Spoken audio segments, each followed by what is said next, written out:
Alrighty, here we go with the next Eric movie. And I'm always honest with you guys. I always try to be honest with myself. We lie to ourselves more than we do with anybody else. There has been a lot of adversity trying to get to this movie. Like it just sometimes it wouldn't load. Other things on the website would load, but this particular movie just wouldn't load. And I've had other issues where I just don't have enough recording time, and I don't like to do movie in halves. Like it throws me off. Like I've done half of Talk to Me, and it's been over a week. Like that's the problem. Oh, I'll get back to the rest of this movie later today. No, I don't. Right then it's a week later, and I don't remember shit. At least with something like Talk to Me, I can rewatch it as I edit it, and that gives me. But anyway, the point is, like, there's been adversity, but there's been another thing about this which I just don't like David Bowie. I just don't like him. I don't hate him. I don't like him. Like he's got a couple good songs. He's before my time, really. And also, he was like counterculture and shit back in the day when that mattered. Now everybody's counterculture. The shit, it's kind of like watching Citizen Kane. You watch Citizen Kane and it was groundbreaking for the time, but now it's just cliched and boring. Same with Casablanca, because they've been imitated so much in popular culture, and just been out there so much in popular culture, right? So like, since there's nothing that feels innovative, there's nothing that feels innovative about Citizen Kane now. But at the time, it was mind blowing and it was innovative. But it's not now. So time changes shit.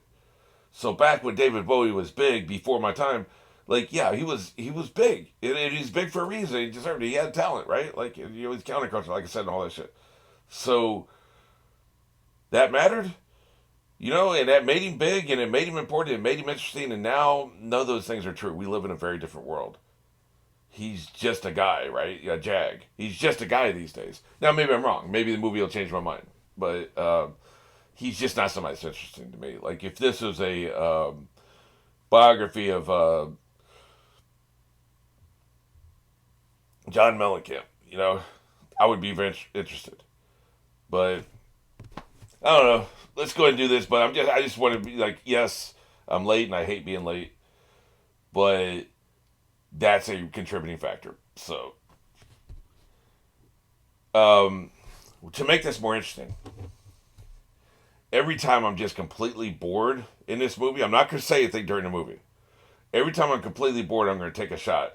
I've got three of these little moonshines, and two of them are banana pudding flavor, and one of them is butter pecan flavor. Because I like the sweets when it comes to this kind of stuff. I'm just gonna pop it open, take a shot. I'm not gonna down it. I'll probably get 3 shots out of each one of these bottles. Every time I'm bored, I'm gonna take a shot. You'll know. That way, I'm not bogging down the reaction time. Oh God, this is boring. But if you see me, you'll know what's up, and it'll make it less boring because I'll be drunk. So there we go. Alrighty, well, let's go ahead and get into this. This is, you know what this is, Moonage, Daydream. Also, that makes, I guess, maybe that's one of his songs or something. The title makes no fucking sense. Nothing is exciting about this movie. So, we're going on one. Three, two, one.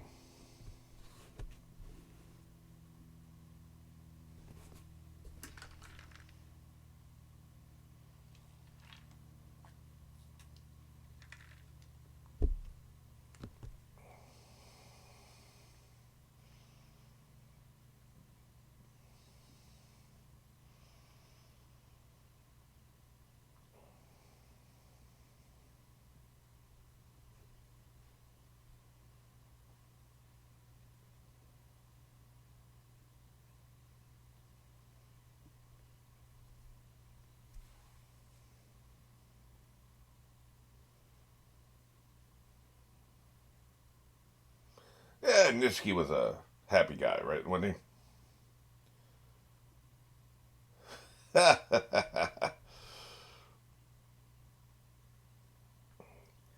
What if there is.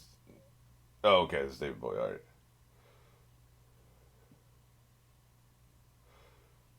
I don't know. I feel like you're up your own ass with this kind of thing. Even Nishiki, they're going back, oh, there is no God.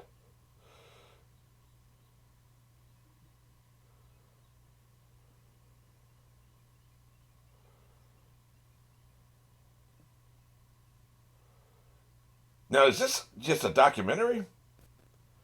Or is this a biopic? A biopic is somebody else is playing David Bowie. This actually sounds like David Bowie. Yeah, that's a really good actor.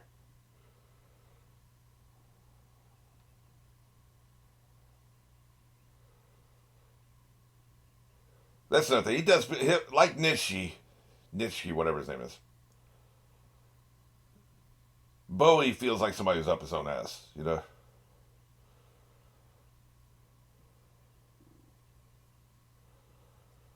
I have a feeling this has a lot to do with massive drug use.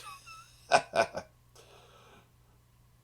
only been high once, I think. Maybe if I was high a second time, it was when I was a kid, teenager. I don't remember, but I was high once as an adult,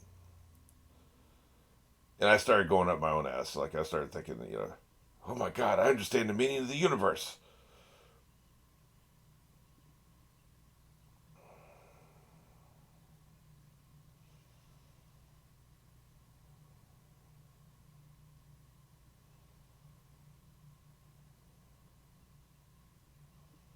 There are a lot of profound, questions you can contemplate about existence and humanity, and so on. The religious room of that mansion is not something I've ever felt like walking into because I don't give a shit. I don't hate religion. I just am not interested. If there are, and here's the thing too, I'm open to the fact that there could be gods.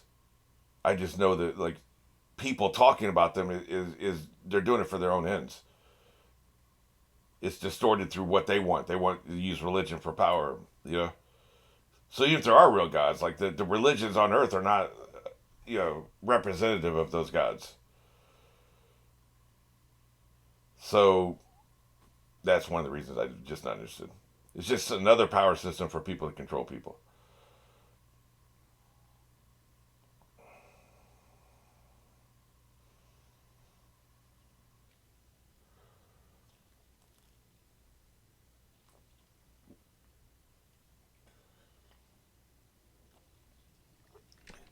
Another thing, this is probably work better if I was familiar with all of his songs. So I think probably each image we're seeing is a reference to one of his songs, probably. Maybe even his music videos. These could even be parts of his music videos, for all I know. So I don't know.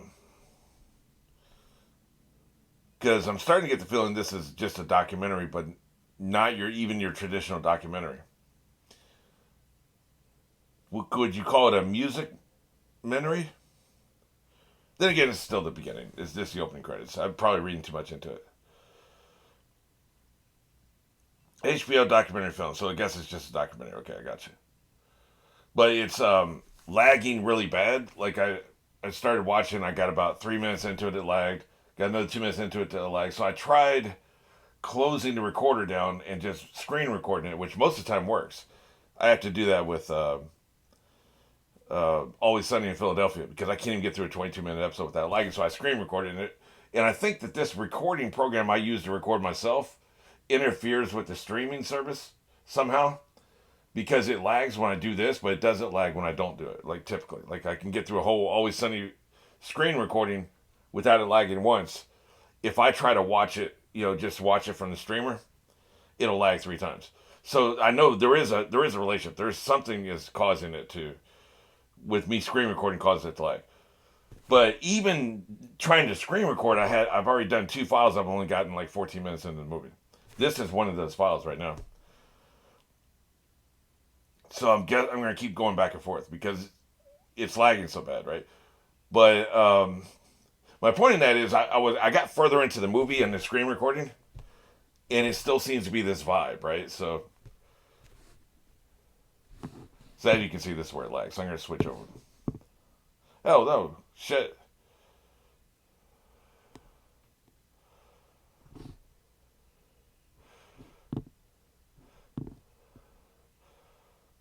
Not sure. I didn't realize that even the screen recording was lagging. I thought it got through 5 minutes without it. I'll cut little pieces of that out, I guess. But it seemed to be the same vibe even 14, 15 minutes into the movie.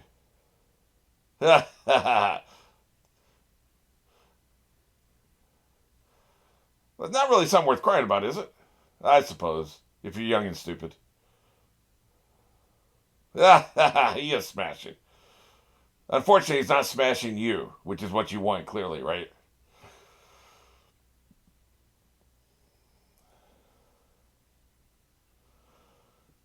But if you do notice there's a little bit like I'll be in the middle of a train of thought and suddenly talking about something else, this is going to be that kind of a movie. Because I just can't get it to stop lagging. I don't know what the other problem is.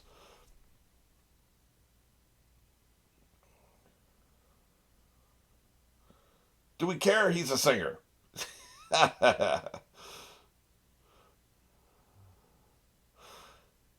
To me, outside looking in, he seems like a diva, but there are a lot of divas in this world. Not even necessarily an insult, just a description. We're on the second video file now. I'm not sure where it stopped. But so I listened to what Dick Cavett, I think it was Dick Cavett, when he was saying, is he a creature? Is he a robot? Whatever, right? One of the things they said was, is he a creature of a foreign power? In other words, like a spy. Was that what people thought about him? He is subversive. Like I say, countercultural. Another word for that is subversive. Any foreign power, especially in the 60s, would think any subversive person, like any government in the 60s would think a subversive person is a spy, right? You're subversive. You're upsetting natural order. We already got people rioting in the streets. So if you're making people uncomfortable and you're making them question government, question truth, question society, that makes you the enemy. If you're an enemy, you might as well just be an agent of a foreign power, right? Like, I can see that mindset. I can totally see that happening. I never thought about it before, but it's interesting. He's a product of another time.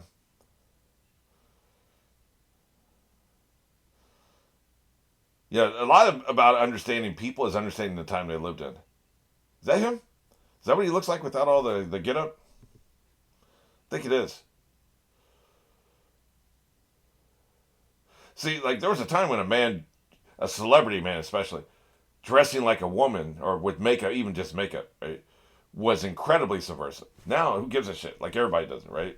Nobody gives a fuck. But we got to understand the product of the time. What he was doing was subversive as fuck. He is kind of smashing. You know what? I don't think I've ever really looked at him. And a lot of time when I did, I saw the makeup, which not really a turn on. But with his little suit and the glasses and the hat, he's pretty smashing. I gotta say. I can see why he's popular. Look at him staring. Probably the biggest reason they're staring is why is a camera crew recording him going down the escalator?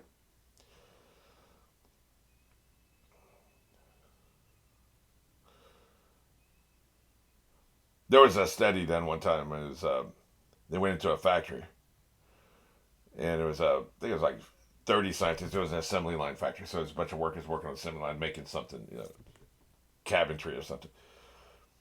And this factory had low productivity, so there's like 20 scientists went in there interviewing every single person who worked there, and trying to figure out why this factory out of all the factories in the area had low productivity. And so they interviewed them about everything: their home life, work life, co-workers, bosses, anybody working underneath them. This is pretty cool visuals here. And they noticed that productivity increased immediately after this. During the interview, like they were there for like 3 days. During those 3 days, productivity increased, and immediately after increased, and then it dropped back down. And they're like, well, I wonder what that was about. So they went in the second time and interviewed him some more. Well, what happened during these 3 days? And for about a week, right, total. 3 days and then the 4 days they were gone. What happened during these days that was like different that made the productivity increase? And they couldn't find any answers. But the next 3 days, the second 3 days, their productivity increased again. And they realized, hey, dumbass, productivity increased because there are people standing here talking to them, watching them work. You can't fuck off if people are standing there watching you work. You work at high productivity because you're being watched, right? So the point is, observation changes the results. This was like 150 years ago, but it's been a classic tale in science ever since. The act of observing something changes what you observe. So that was just an example of it here. You have a camera set up on an escalator, people are going to interact differently with David Bowie going down the escalator than they might otherwise do because there's a camera there focused on him. Who is this person? Why are they filming him? And plus, they're on camera themselves, right? So you tend to notice that. I like this song. I think this is one of the songs I've heard before. I don't hate all of his songs, by the way. There's 3 or 4 songs of his I like. The one about the spaceman, I really like that one. I don't know what the hell this is, though.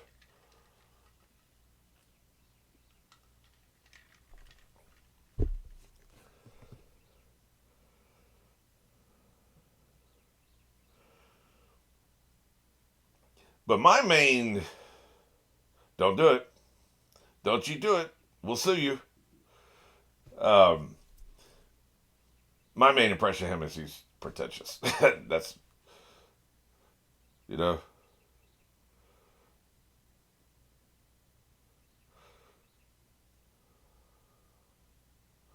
Life on Mars. They made 2 TV series with that name. He's had a lot of impact on culture, right? Like, so, I know it seems like I'm shitting on him.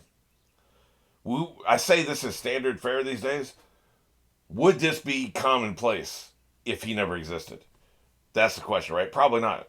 He's had a massive impact on culture. It's just we're past that point now. So like it's hard to look back and see it for what it was,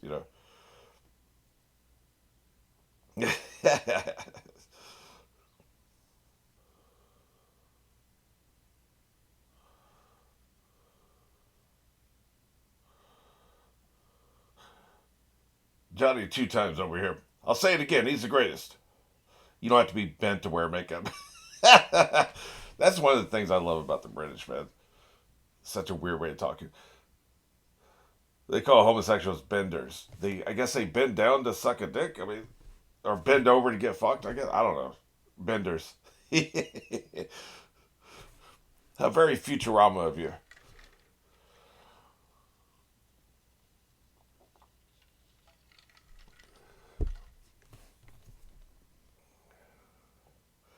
Why are you thrashing around? What are you on? Get the gear on. The scene. What are you talking about, man?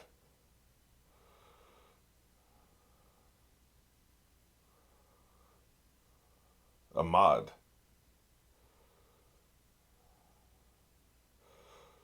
I mean, you could say like maybe you're compensating for something if you have to dress that flamboyantly. Maybe you think you're ugly. I don't know. I doubt it. I think some people just have a flair. Yeah.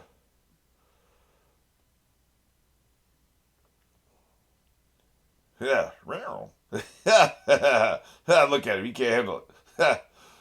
That's another thing. He normalized bisexuality. Bisexuality was the last thing to be normalized. You could have gay characters on TV shows in the 90s. You could not have a bisexual character. I don't know why that was the stumbling block. That's an interesting cultural question. Why is that a problem? But he's one of the ones who helped normalize it. Yeah,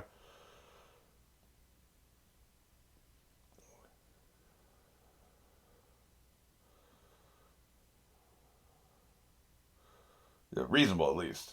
I don't know about good. Good's probably out of reach. Quit looking at the goddamn camera.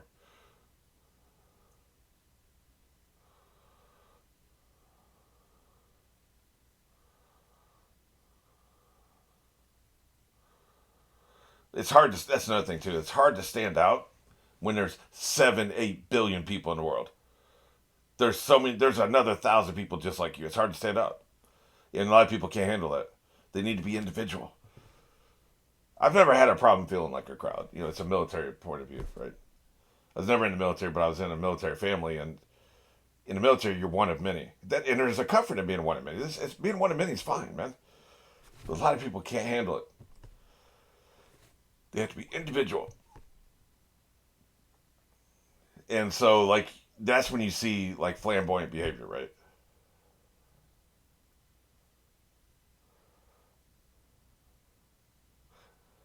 But I think he's just everything I'm talking about is like generalities. This dude's working on a whole nother level, man. He's a trendsetter. He's not a trend follower. I mean, he created trends out of nothing. Some of the stuff like cross dressing, of course, has been around. Bisexuality had been around. But I'm talking about stuff like he's doing songs like we're trying to aspire to Greek godhood or whatever the fuck they were just talking about. Some of the shit he's operating on a level, he created trends. Like, since then, there's been a lot of musicians who will try, okay, let's touch God's face or whatever, right? I feel like he was one of the first to do that. That was War of the Worlds. I understood that reference. So is this, I think. I know the first one was for sure. The old War of the Worlds from like the 40s or 50s or 60s or whatever the hell it was. Oh, here we go. And we have a movie title.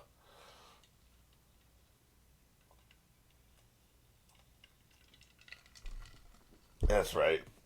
I want the real shit.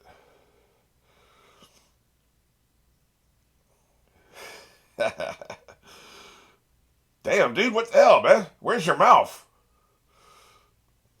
That's not legal in 47 states. What are you talking about?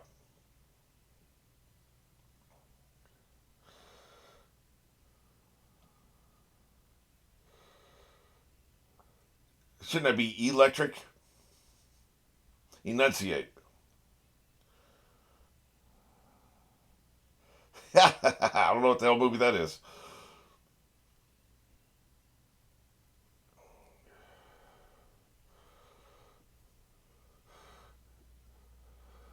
Eric told me that he could finish the movie 24 City.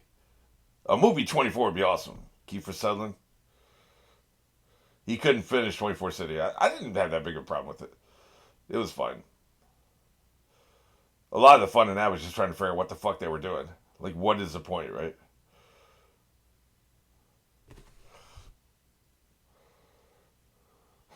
I had to back it up because it lagged, of course. But that was actually interesting what he was talking about there. I think that may be the mission statement of not only this movie, but his entire life. Question all the taboos, everything's rubbish, and all the rubbish is wonderful. They wanted to create the future in 1971. That shit. That was actually very interesting. I was talking through that monologue the first time. Interesting. But we were trying to figure out with 24 City what the hell is what is the point of the movie? What are we doing here, right? I think we eventually got there. This movie is very simple as far as what it's trying to do and who is it for. This is for an obsessive David Bowie fan. They've heard every song 100 times. They've read biographies. They've read all the liner notes. They've seen all the music videos. This is a love letter to those people. I assume Eric and I assume most people, other people watching this, although some people might be watching because they're a fan of the movie. I assume this is not a movie for us. We're not going to get anything out of this. Although I've already gotten more out of this than I thought I was going to. Just hearing that monologue I was talking about just now, it's an interesting monologue. It's interesting that was their mission statement. And you could drill into that. You could do an entire video just on that one monologue. So I've already gotten more out of this. Like, some of it, like I say, went pretentious.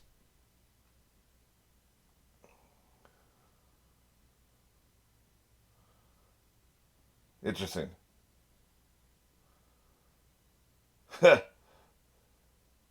Why are you rolling your eyes?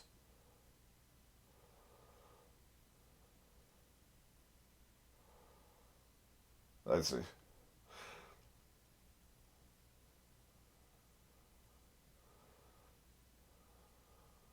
Quit interrupting me. This is my interview, bitch.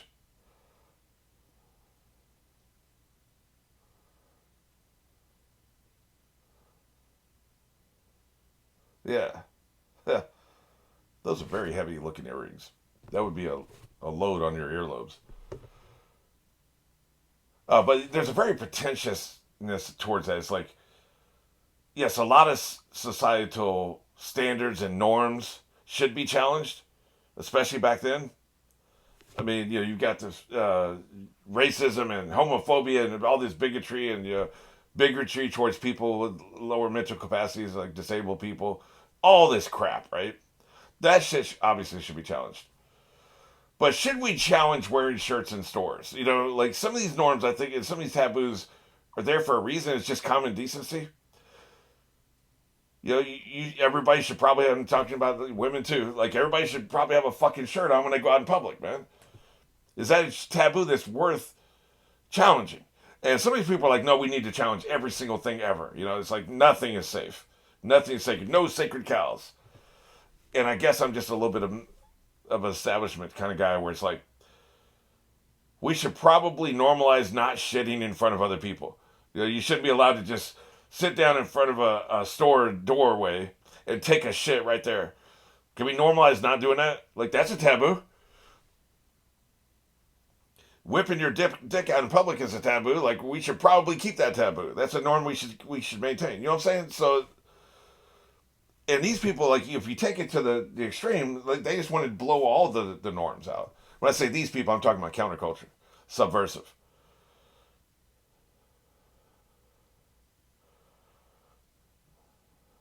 This guy's, I would say though, he's got some deep thoughts, man. Some very interesting deep thoughts, asking questions. That's the thing. I'm much more of a person. I want people to ask questions. Okay, here's these 17 taboos. Let's question each one of them. Okay, yeah, keeping your dick in your pants. Let's keep that one. I don't mind you questioning them, but just arbitrarily breaking them and trying to convince other people to do the same. Just I don't think is necessarily what we want to do here. Hey, isn't that a Beatles song? Is it crazy? Yeah, it is. Don't be stealing their bars.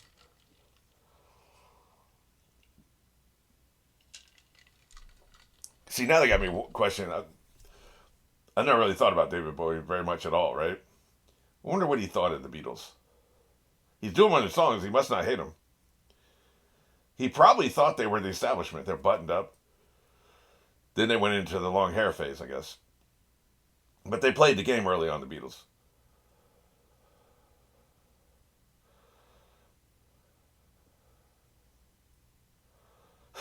See, this kind of shit I'm talking about where you're up your own ass. The artist exists, asshole. Yes, they do, motherfucker. See, you just be saying shit. That's what happens when you're high giving interviews.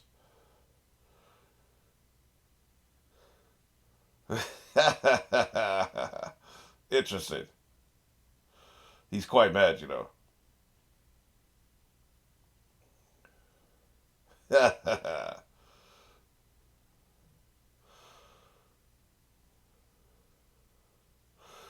I just, it's a, nihilism is what well some of this is. John Mellencamp exists. He got me through a very rough time in my life. He exists, and I'm glad he does. Like that's just you're up your own ass, man.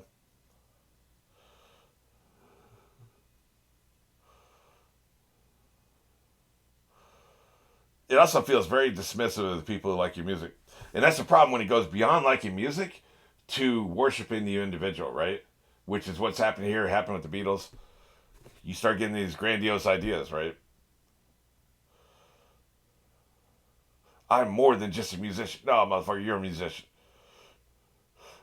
That's what you are.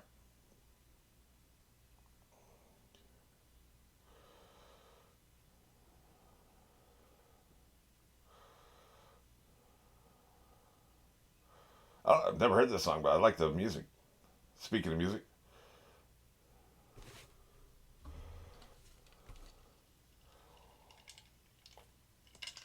this is an interesting format for a documentary.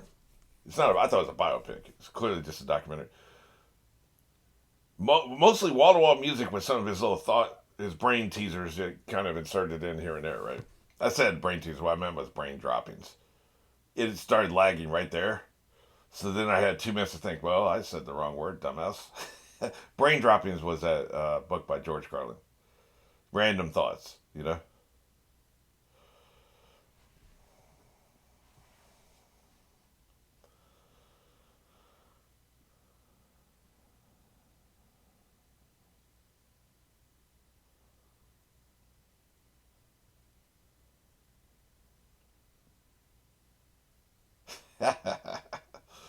He's quite mad, you know.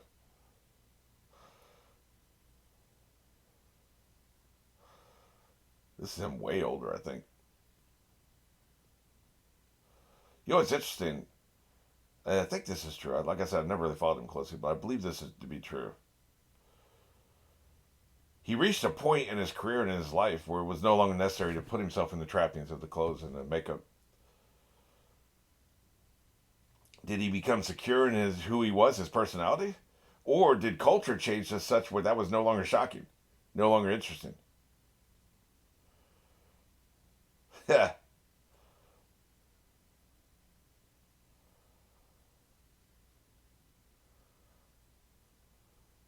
Dude, well, that's not your culture, man.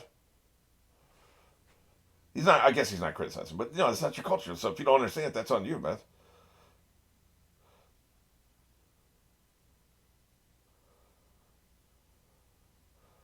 This is why. And another thing. Well, here's one of the things I don't like. There's a lot of musicians who do this shit all the way back to the '60s. They make incomprehensible lyrics on purpose, and they're very amused when people try to understand the lyrics. Oh, it doesn't mean this. That guy who wrote that song, "Rock Steady" or "Rock On" or something. I think it was "Rock On." He's being interviewed, and the guy says, "Well, this lyric here, which is the way that's clear? Where do we go from here?" Right? No, where do we go from here? Which is the way that's clear? They ask him about that lyric. Does that mean the teenagers are, in the '60s are just they're uncertain? Should they be with the establishment? Should they be with the hippies? Is that what you're singing about? You're singing about that particular experience. And then he says, I just wrote it that way because it rhymed." That was the moment I understood when I saw that interview. I was like, it's all bullshit. You're not really saying anything.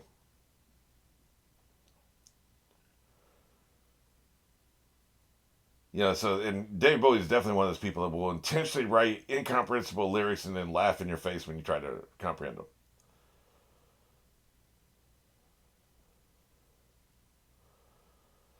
Of course, art can be the same way, right? Some of this, what do they call it, expressionism. Take a crap on a portrait. Here, figure that out. Figure out what I'm feeling there. No, man.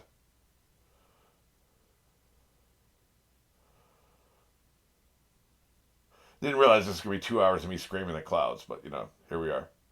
He brings it out of me.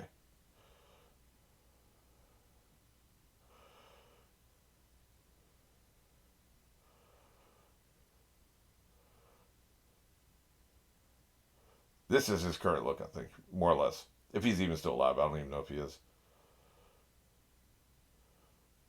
This dude was doing this shit back in '71. Video television. And not programs. So we're talking that being 53 years he's been at work. He's got to be like in the '70s, right? Shit, he's almost 80, I think. Next time it lags, and it will, I'll look him up. Just, I don't want to get any spoilers for his life. But I want to know how old he is. Hey, it looks like Dr. Manhattan.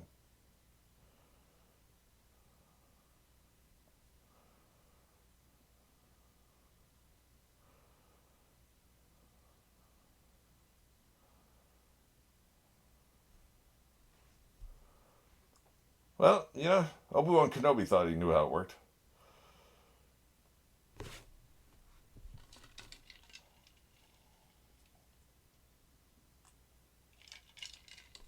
I hope aliens get here before he dies, because I think he'd be very excited about that.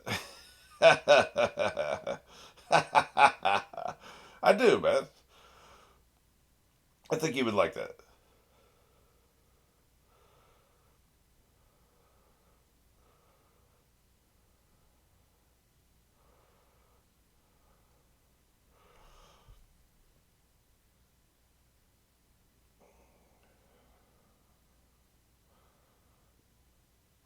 I don't know much about music and I don't know much about singing. I do think he has incredible range. You look at all the different genres of songs like this shit here. You think Pat Benatar could do this? Like his vocal range has got to be up there with Elvis. Elvis, I think, was the person who had the most vocal range ever that we know of. Go all the way here and all the way down here, man. But this guy, I think his range is absolutely incredible.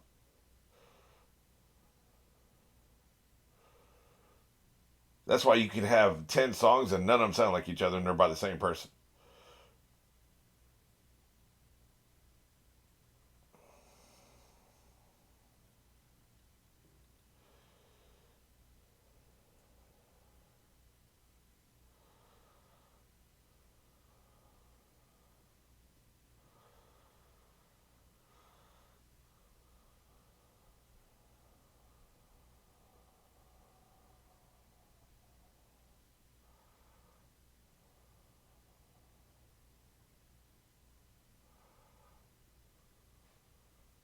It's very interesting about the. I'm sure he edited this, or he had a lot of editorial control if he wasn't personally putting the clips together. The way he's jumping back and forth in time. Almost anybody else would be compelled to do it in chronological order. Like the end of the movie would be when we see him in current day, or recently within the last 15 years.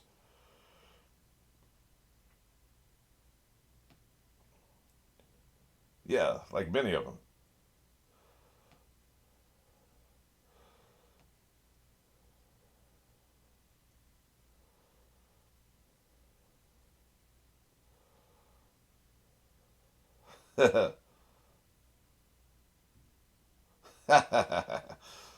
Complicated dude, man. By the way, I'll say this. This may be defamation of character. I don't know.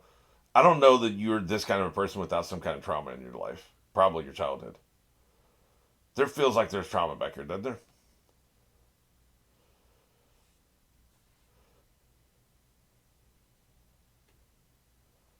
there?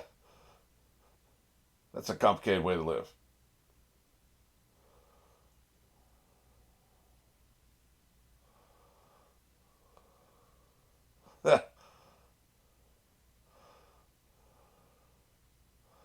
This is some wild shit.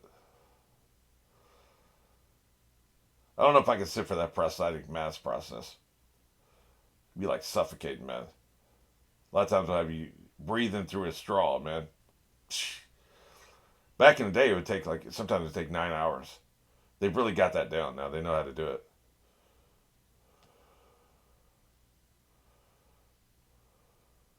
What he keeps talking about this, but it's always so vague. I put myself in situations. I see how I cope. What situation? Hang gliding, or you go to a party and you don't know anybody. Like it could be anything, right? It's way too vague for me.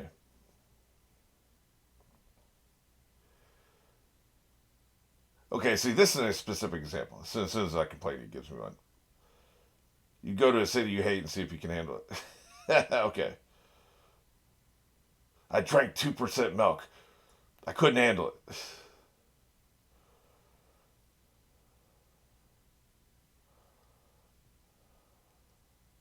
Wonderful. Disgusting. Hilarious.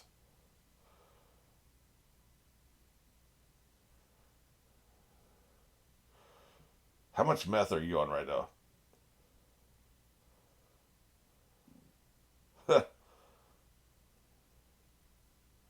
That's kind of wild. Isn't it? Aren't deserts hot? I know they have air conditioning.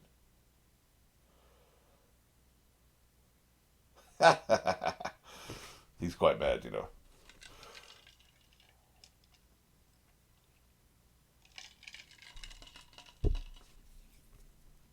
Take another hit of that bong.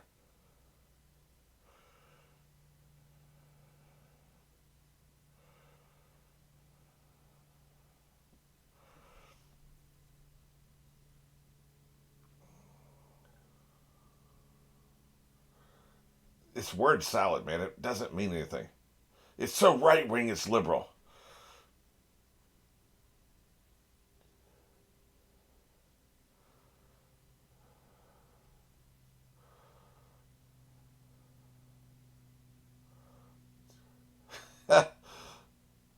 I thought it was going to be boring. Like, none of this is boring. I doubt I'm going to be breaking out my moonshine. I thought it'd just be painfully boring. Yeah, I lived in Liverpool for 3 years. worked in a glue factory until I thought it was just gonna be tedious because I have no interest in the man. This one thing you can say about this son of a bitch, he's not boring. Any phase of his life and his documentary is not boring.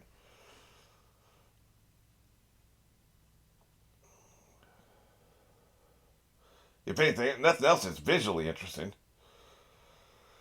audibly interesting, and then he'll throw in some of his bullshit philosophy. Like a couple of things, like what they were saying before that I missed the first time I saw the second time. That was interesting and intriguing, right? Intriguing is probably a better word because it's all interesting, but it was intriguing. And there's something you can drill down on there. This, we're so right wing, we're liberal. What the fuck does that mean? I don't think it works like that. Some bitch holding a skull.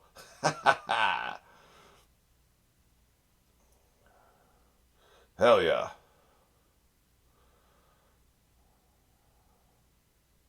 So, yeah, in prison. They talk at me. What a smartass. Wasn't Max Headroom based on David Bowie? I can't remember. Talking about that cultural connection, right? That's right. Smoke that crack, baby. Getting wrecked.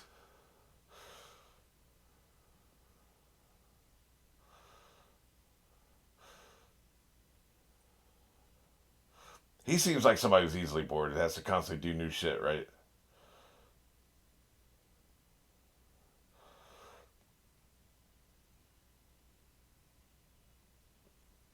Seriously?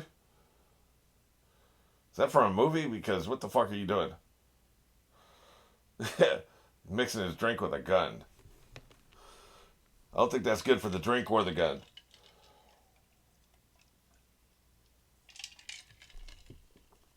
I don't know if I want to tongue kiss the skull. Not enough tongue getting back to you. Yeah, I think the thing with the gun has got to be a movie, right?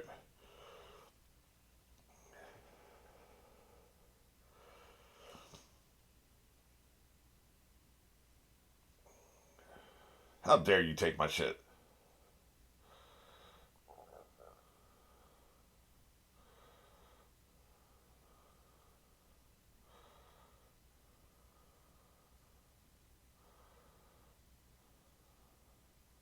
Dick Cavett. He probably died 40 years ago. This dude is so old.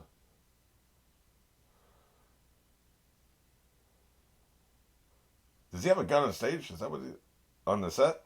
Is that what he's holding right there? What is that? No, it's just. What is that? He's holding. I guess that's a cane.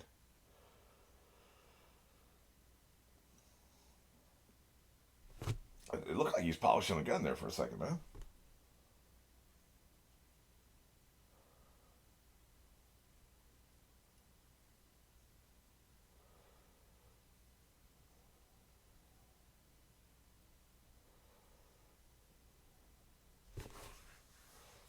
Yeah. Tell me more about them lizards.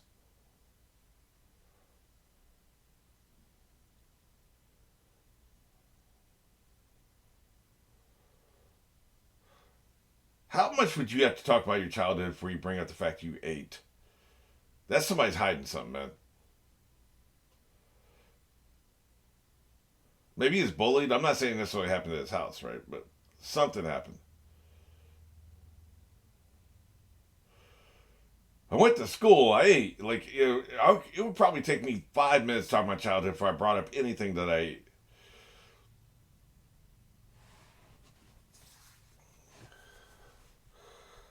I think we're on a winning streak. It's been 15 minutes since it lagged. It hasn't gone more than 5 minutes without lagging the whole movie. I almost don't want to like breathe in the computer's direction.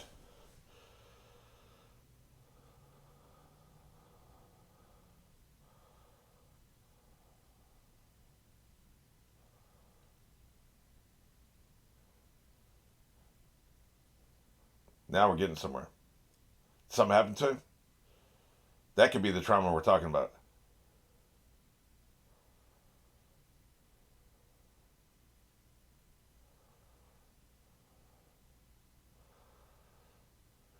Interesting.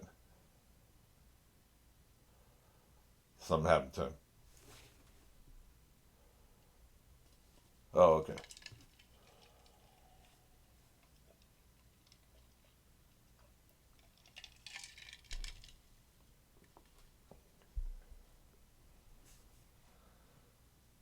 He was a cool kid.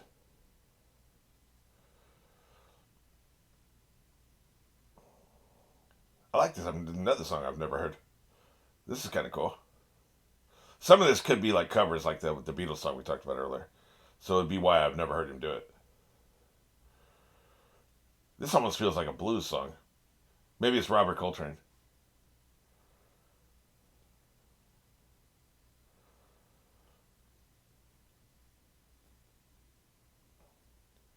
Yeah, there are other things. Right.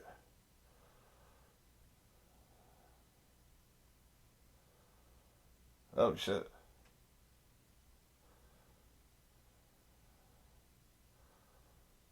Oh, shit. Jesus. Guess they didn't know how to deal with it back then. Yeah, that had to have been traumatic for him. I've been waiting for the trauma dump. Yeah. These visuals are crazy, man. The hell are we looking at? Like I said, not boring. Why did I expect boring from David fucking Bowie? I must be crazy, man. I'm crazier than he is. Right. You're nuts. Yeah. Somewhere bad. Schizophrenia is one of the worst things I think can happen to somebody. If you can't trust your mind, you can't trust anything. That and dementia, you know?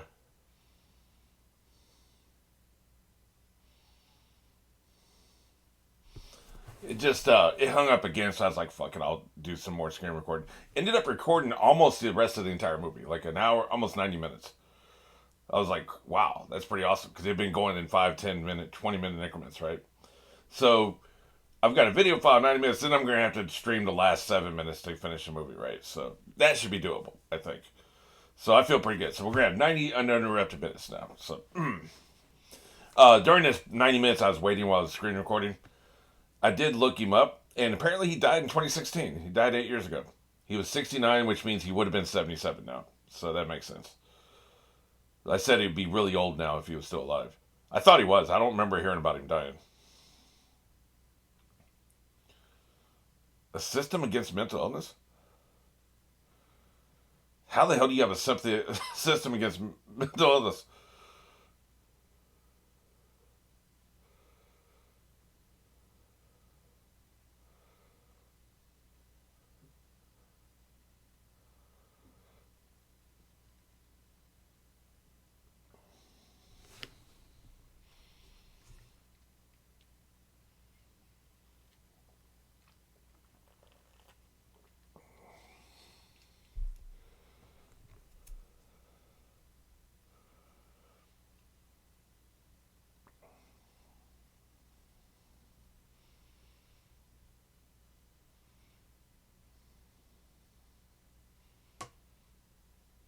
Interesting.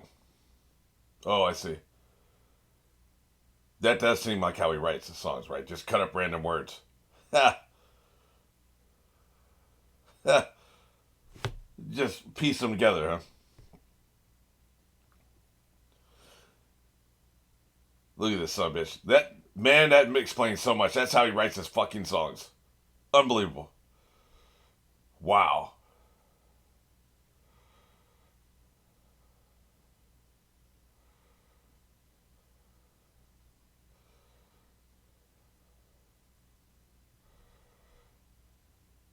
During that 9 minutes I was waiting, I figured out a new system. I'm going to pay attention to the interview portions, and I'll talk during the singing portions. Because they'll go long minutes with just singing, right?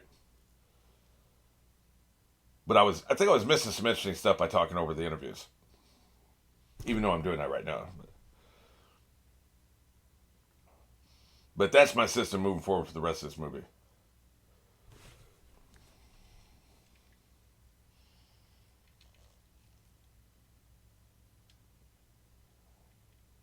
That would be scary, wouldn't it?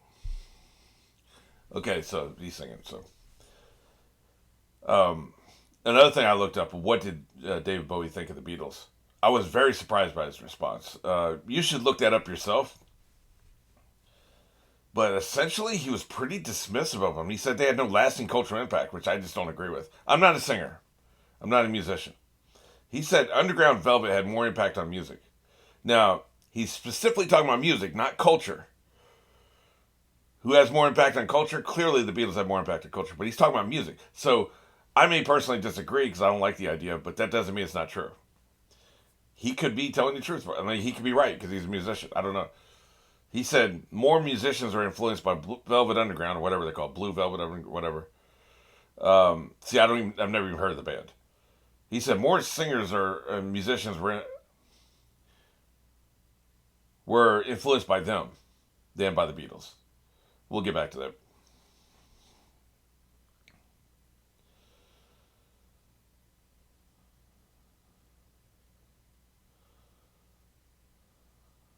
that. They all come to America. You know where the money's at.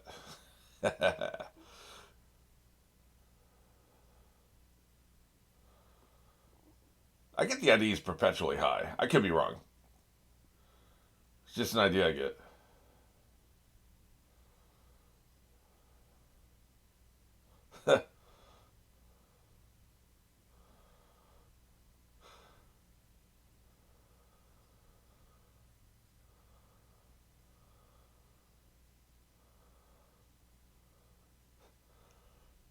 I think he has a stream of consciousness way of talking, which is why it makes me feel half the shit he says he's just garbage.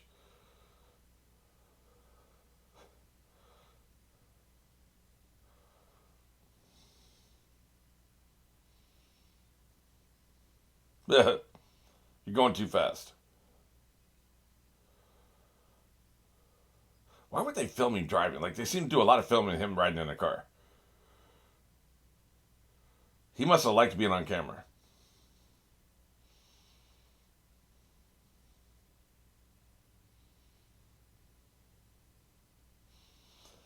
So they had him in some film studio, TV studio, and then they were interviewing him from across the country, I guess.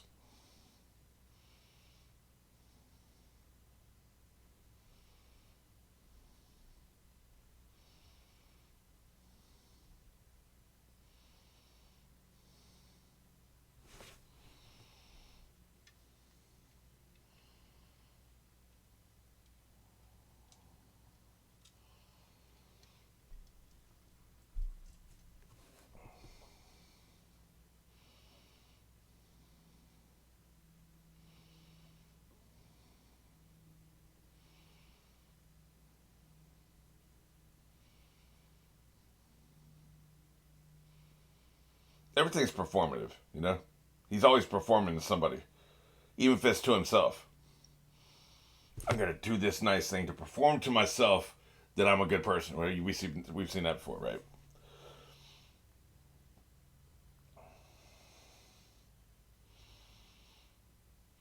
But yeah, I don't know. Like it just came across very arrogant talking about the Beatles. I'm not saying the Beatles are a sacred cow because they're not. But I wasn't expecting him to have that kind of response. You should read the interview yourself. Make up your own mind. But the other interesting thing, if he died in 2016, he probably did not edit this or have an editorial approval of this documentary. I have a feeling this documentary came out after he died. I could be wrong.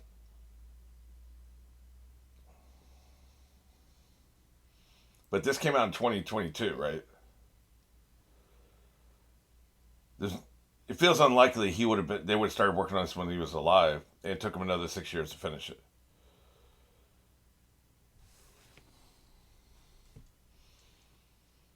So somebody else had editorial control, is what I'm saying, which surprises me. This thing comes across like he edited it.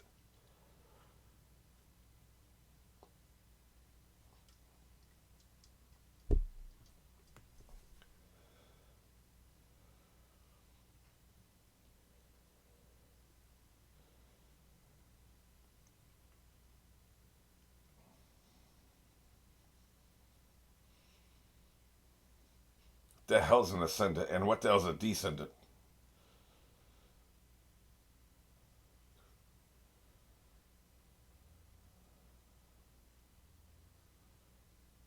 Well, forgot 5 TVs, six TVs. Dad would have 2 or 3, and he'd switch the sound between them depending on what was on, right?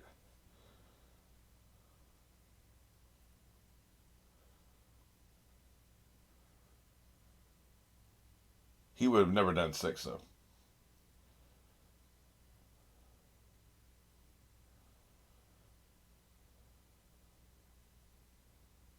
What are your intentions with those tweezers?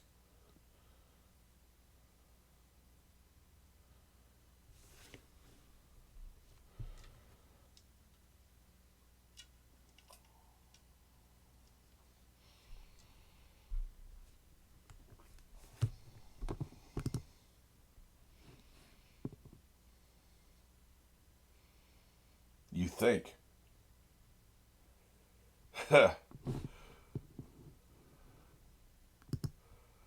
Really?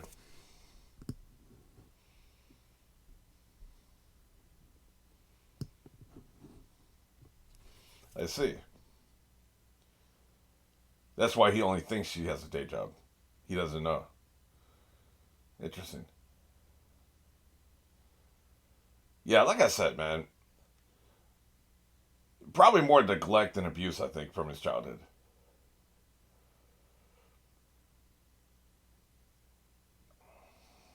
Damn, you got a lot of liquor balls. Damn, dude. The fuck?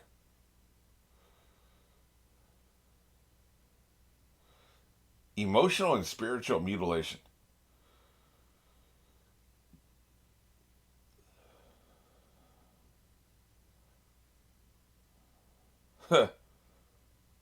He rejects all norms. Who the fuck's Rupert Bear? Oh, I guess he was a teddy bear.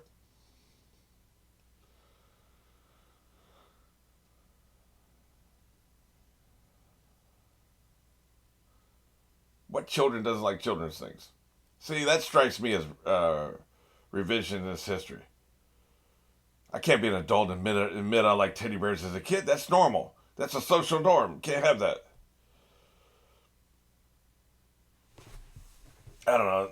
I mean, I'm trying not to be a dick to, like, yeah, hopefully you're not a David Bowie fan, anybody watching this. I'm not trying to be a dick here. I'm sure as hell don't think I'm better than him. But I can't seem to hide my contempt for him. I just think he's full of shit, you know? I don't like dishonest people. Just think he's full of shit, is the bottom line.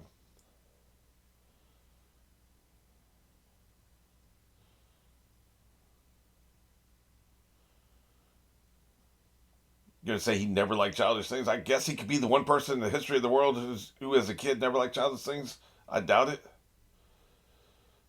Does that seem likely to you?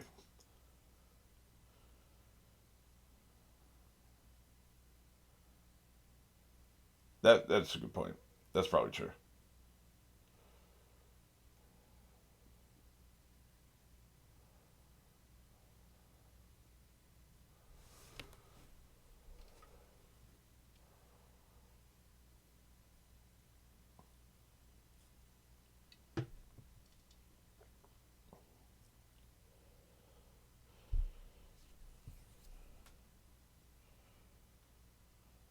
See, yeah, right, motherfucker. Doesn't this feel full of shit to you?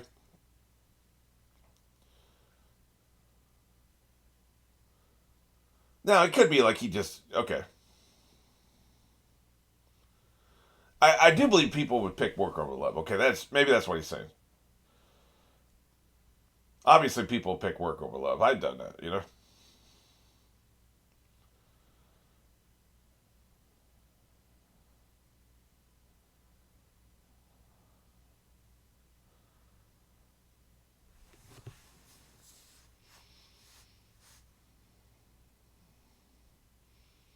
Yeah, this is another one of the songs I like. This is the one I was thinking of. Also, when I was screen recording, I heard they sang "Under Pressure," which is another one of the songs I like. I think I like a good, probably a good dozen of his songs actually. but he's done hundreds of songs. So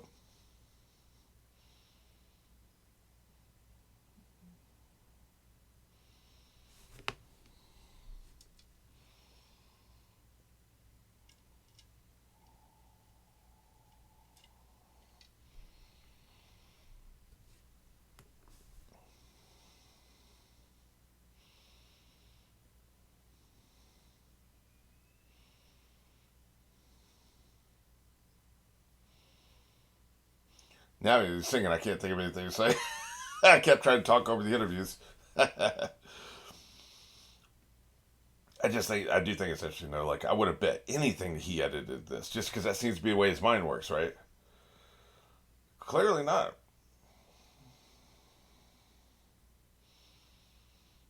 Like I just don't see how that would have worked. Why they would have waited so long to release it, right?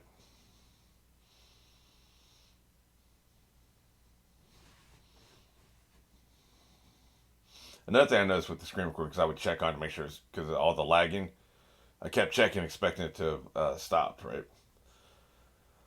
And I saw that, like, it seemed like the older he got, the more conservative his look got. He started wearing a suit and a tie. And again, I think that became with self confidence. Once he got self confident, I'm awesome. I love me for me. Then you don't need to do all the flamboyance, right? The other thing it could be is, like I said before, the flamboyance had become so normal, it wasn't anything out of the ordinary anymore. And it's a lot of work to put on makeup, right? So maybe it's just like fuck it. Now wearing a suit and tie is considered not normal. You know, a lot of people just will not wear a suit and tie to the jobs they normally would have, right? So I think suit and tie is almost now reserved for politics and media.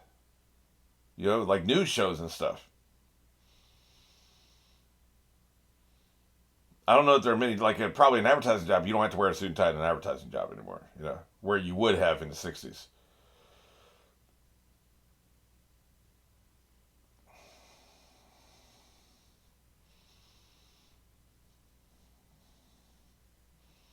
Even this is a fairly conservative look. This ain't.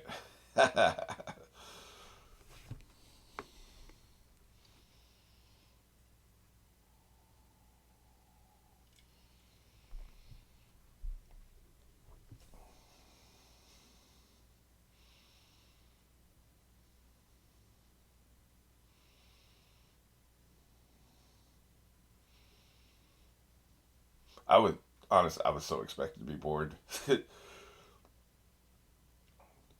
I should have known better. I don't think anybody in the history of the world has ever called David Bowie boring, you know? They've called him everything else: tedious, pretentious, try hard, edge lord, full of shit. I've called him full of shit. Nobody's ever called him boring, nor will they ever call him boring, because he's not. But I think what I thought was going to happen was it was an actor playing him, and an actor can never capture what as interesting as he actually was, right? I don't think Jim Carrey could have captured his flamboyance. That's probably who I would have picked, though.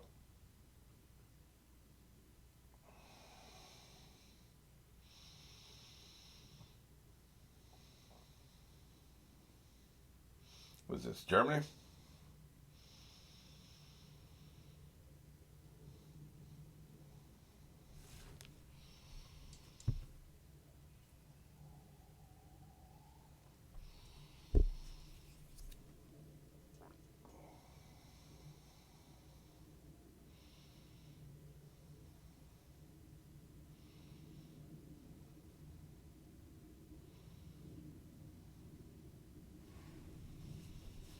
New methods of writing. In other words, not cutting up different lines.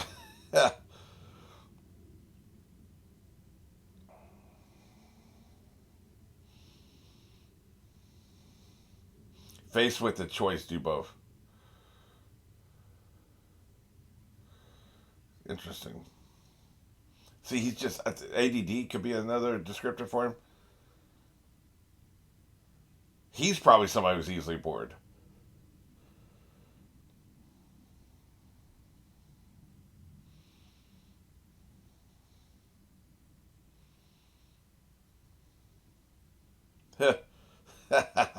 What a wild ass way to do songs.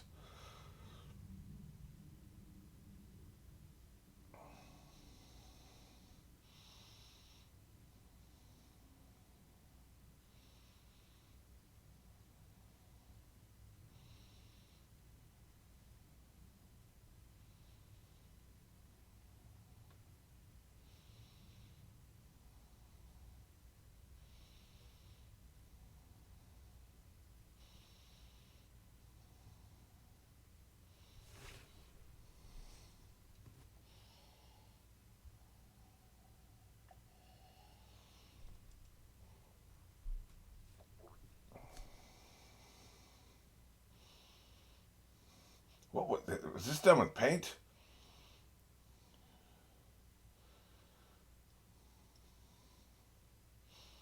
That's what I'm talking about. Like, whoever edited this captured his brain and used his that captured brain to edit this. This feels like it was edited by him. I'm just blown away by that.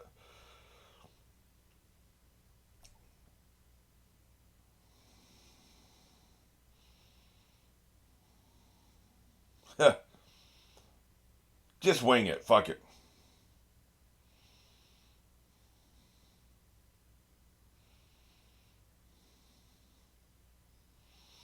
Can you imagine being one of his musicians? No, man. I said don't repeat a note.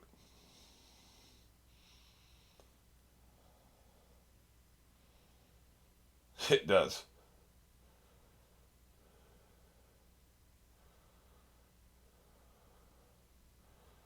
I need a little bit more organization than this, man. Can you imagine writing like this or shooting a film like this? We'll just show up on a day and wing it. Fuck it.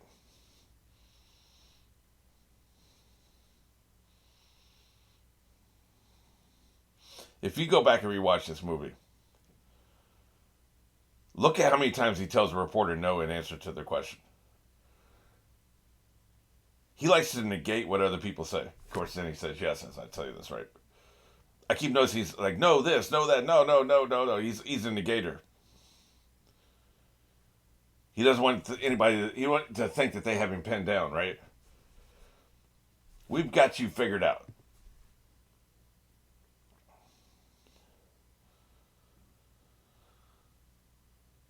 Maybe there's somebody he collaborated with for 40 years who did the editing.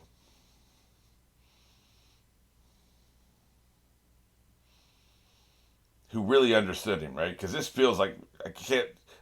I'm not acting like I'm an expert on him because I'm not. Trust me. I don't know. I couldn't pick him out of a lineup. See, this is conservative here, right? Oh, this is more like New Age, though.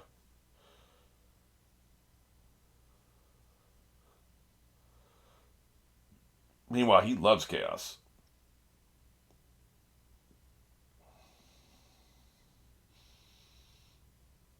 But, like, the way I think his brain works, this feels like this was edited by him. It's just unbelievable they captured that.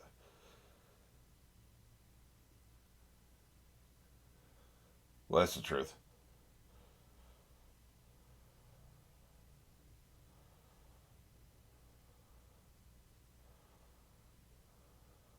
Yeah,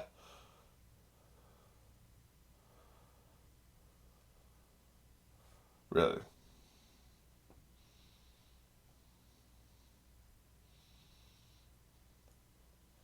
I'm just hearing super ADD. See, that's what the editing feels that way. It's like so. I'm bored. Okay, 2 seconds I'm bored. 2 seconds I'm bored. Let's do this. Do that. All these flamboyant images, colorful, just random crap. Right? Feels like what would keep him his attention. They can't just show one interview for more than like a few seconds here and there.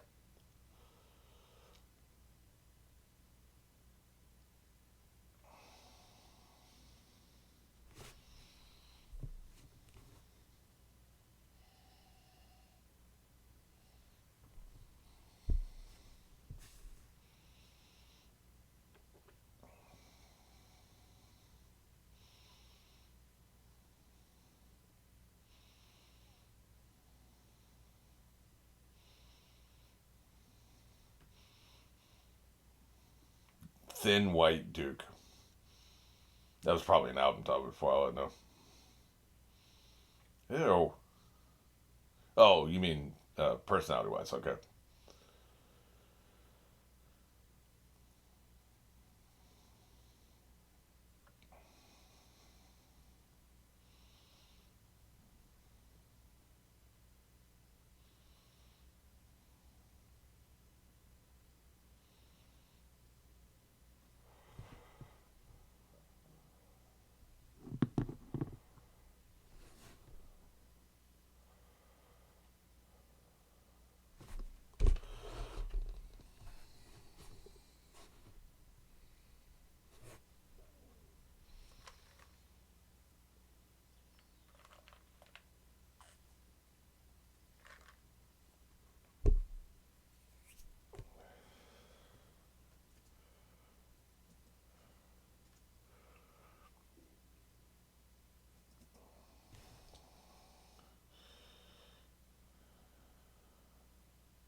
This is more of a traditional documentary format.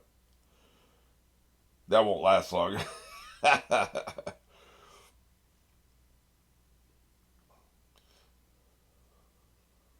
Man, I imagine the logistics.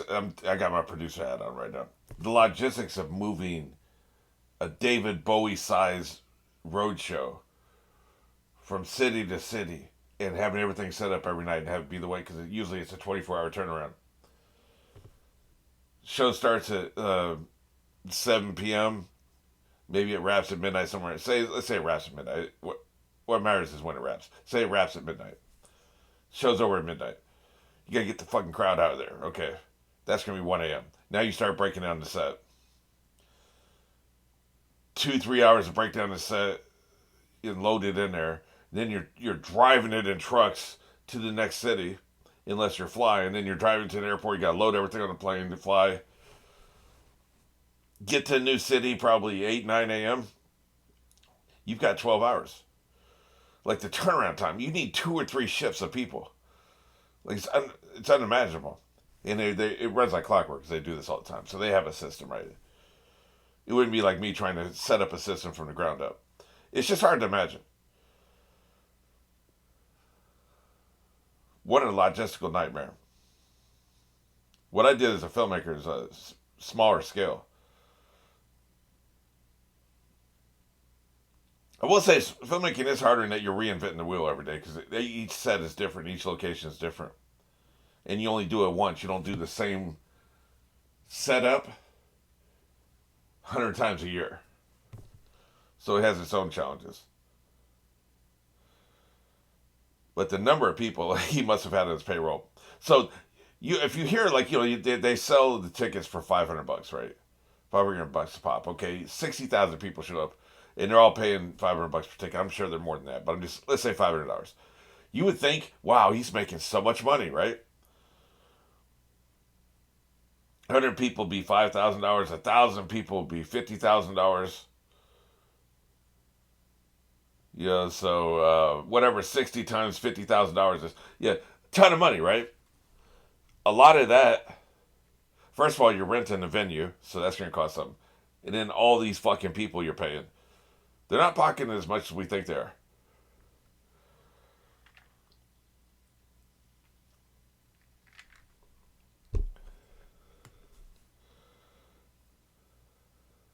Just so many people involved.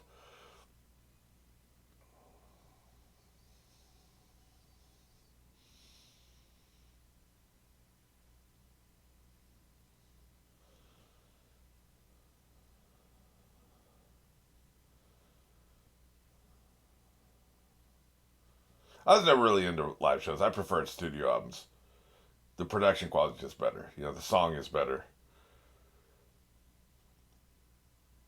You spend $500 on a ticket, stand there crammed in with a bunch of other people smoking and stinking, smoking cigarettes and dope,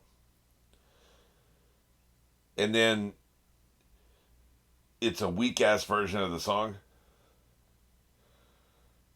because it's live, and spontaneous. And of course, they want to change it up because they don't want it to sound like it did on the radio. Didn't feel worth it, man. But I think for a lot of people, the excitement of the other people, the rest of the crowd, they feed on that. They love being there with a bunch of other people. I'm a more solitary person, so that could have a lot to do with it. I don't think you'll find many introverts who love going to stadiums.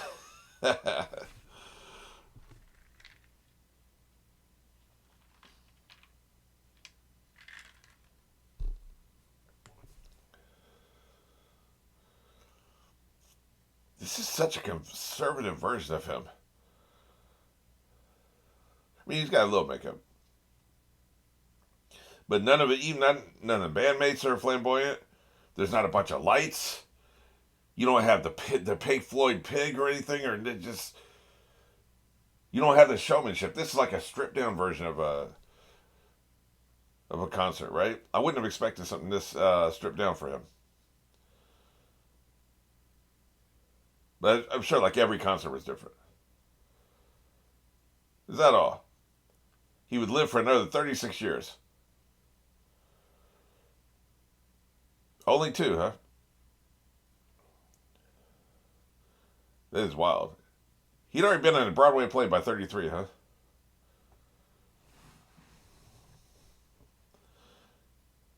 True Renaissance man. True Renaissance man. Like Leonardo da Vinci had done everything. Like, inventing. I don't know if he did music. Painting, drawing, sculptures. True Renaissance man. He's up there with Leonardo da Vinci, I think, when it comes to artistic expression and the number of different fields he was good at.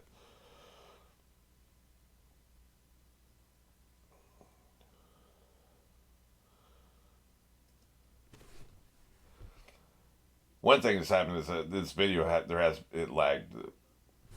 The screen recording lagged. Hopefully I remember to cut all the pieces out that lagged. But man, I wonder why it's such a fucking problem for this website. Their only job is to stream video. Why is it such a fucking problem? Like, why can't they stream the video without it lagging? Like, I don't understand. You have one job.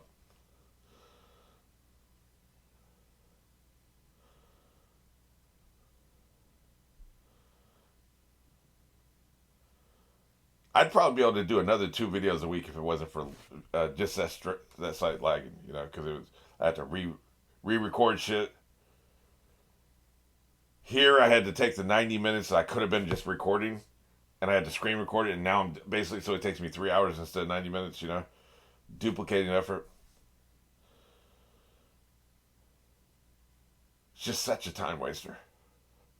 And then the time I'll have to use to edit out those pieces, like, it's just such a fucking waste of time. If they could just stream it correctly, like the one thing they're supposed to do. I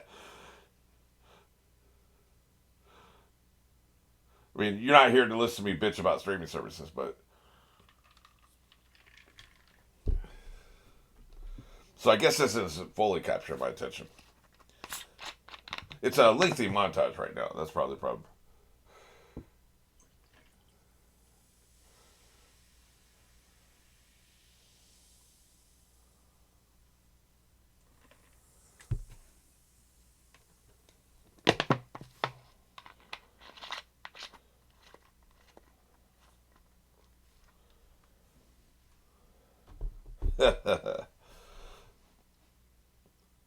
It's a wild dude, man.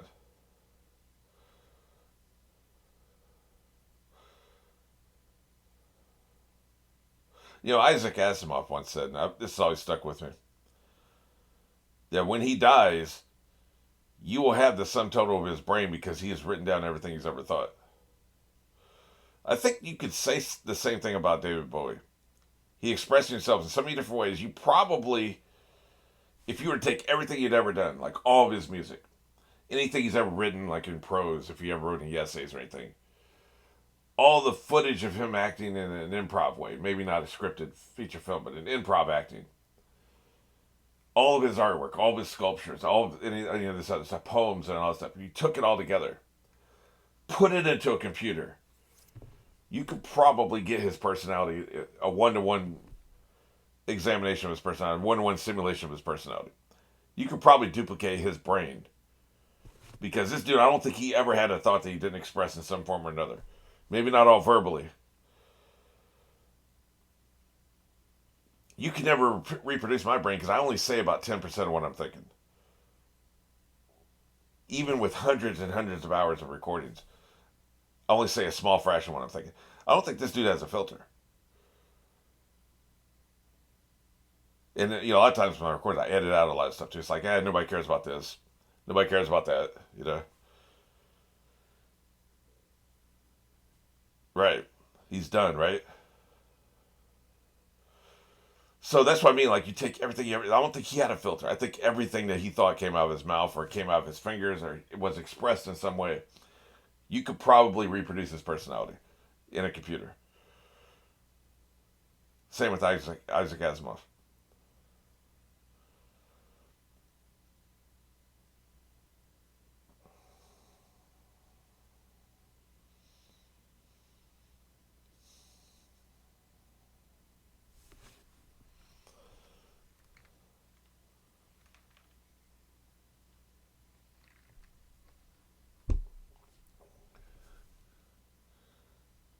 Maybe he didn't like other musicians. Maybe that's why he's shitting on the Beatles.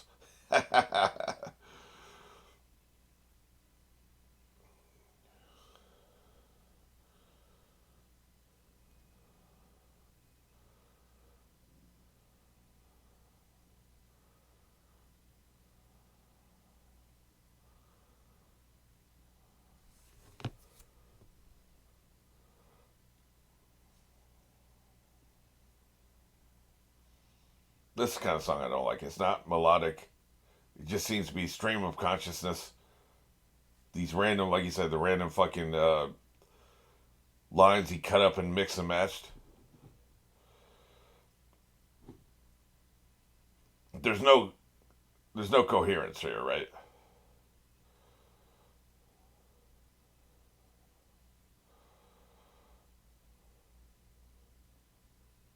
I've always been given figured out an artist, and that could be like a writer, singer. When an artist is full of shit, they're being vague just to be vague. They're being random just to be random.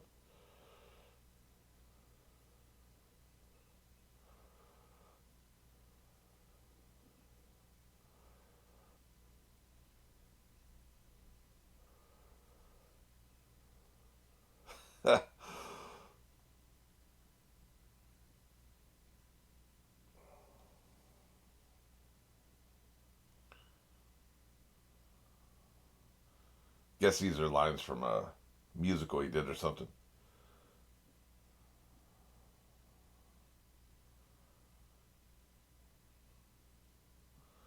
I will say this: he seems to be a very generous actor.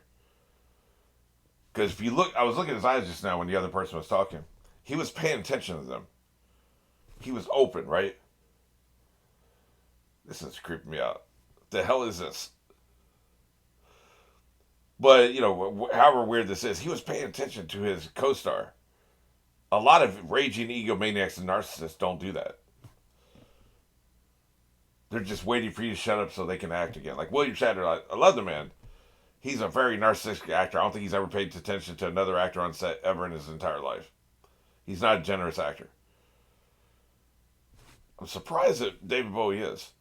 But he's kind of person that's interested in other people, right? He seems that way. So maybe I shouldn't be surprised.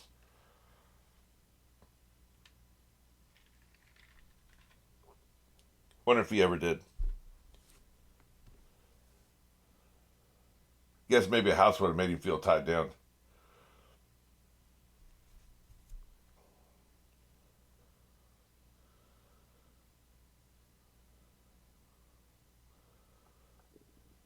Philosophic opulence.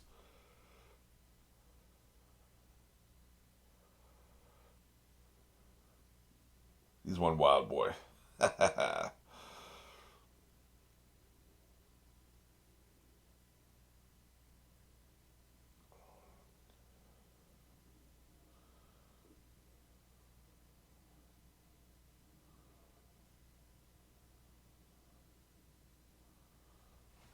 All the young dudes.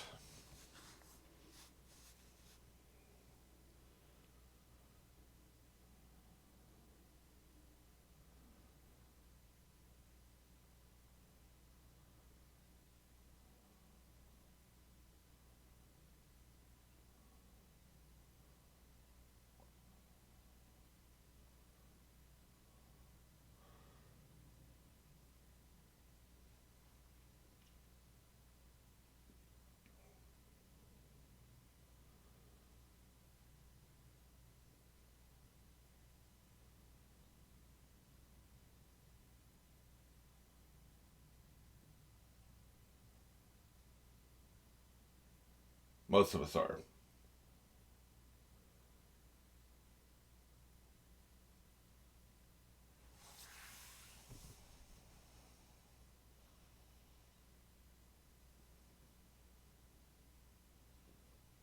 I think if you're up your own ass as much as you are, you recreate yourself every 2 years.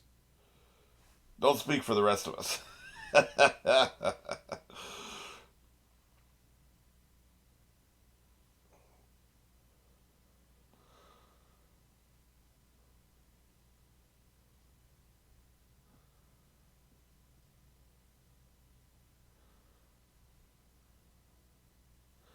That's such an interesting question because I do wonder about that.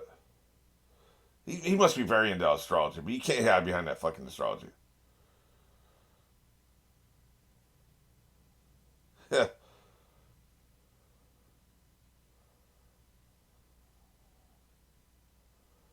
See, a lot of these interviewers seem to understand that he's full of shit, right?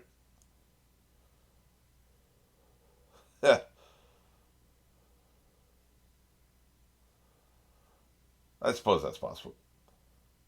He's his own canvas, right? But also his personality, not just his appearance. This is somebody who is neglected, low self esteem, doesn't that what that is like Robin Williams would form a character and that character would do the jokes. So if people didn't laugh or they didn't like it, then it's not him they're rejecting. Low self esteem, right? Look at him. He can't even like sit still, man.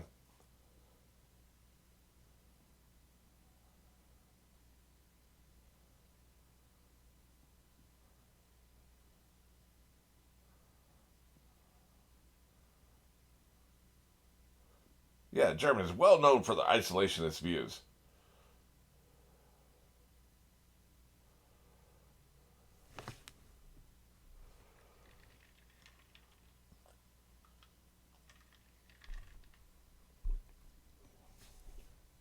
Tell you what, I do like his art. Like I said, I'm not much into impressionism, expressionism, whatever it's called.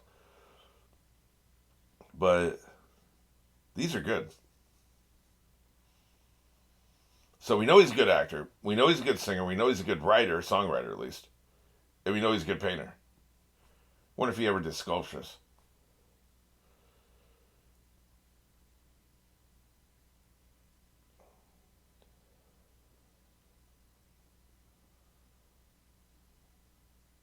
Somebody who bores easily.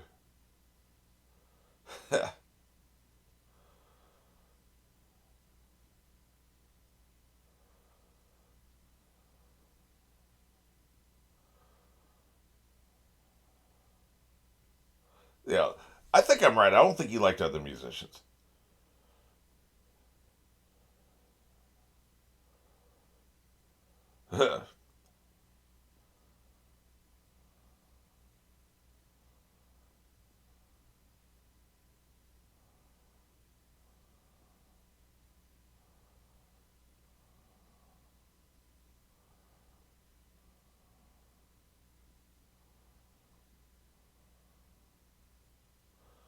Take enthusiasm and joy from the process of living day to day. Now, see, that's something that's real. I think that that's true. It's something we should all aspire to. Whatever it is you got to do today, you should be enthusiastic about it and you should be able to take joy from it.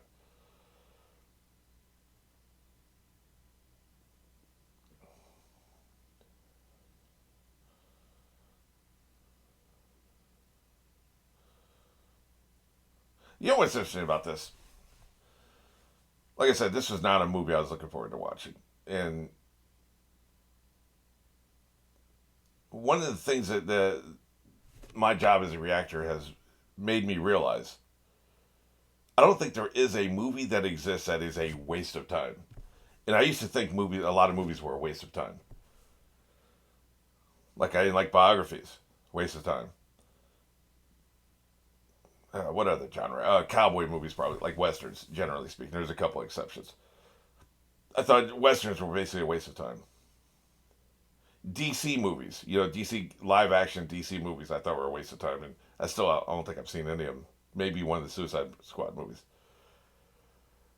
But having watched a bunch of shit I never would have watched in a million years, this movie included, I don't think any movie ever is a waste of time. I think there's something you can get out of every one of these movies.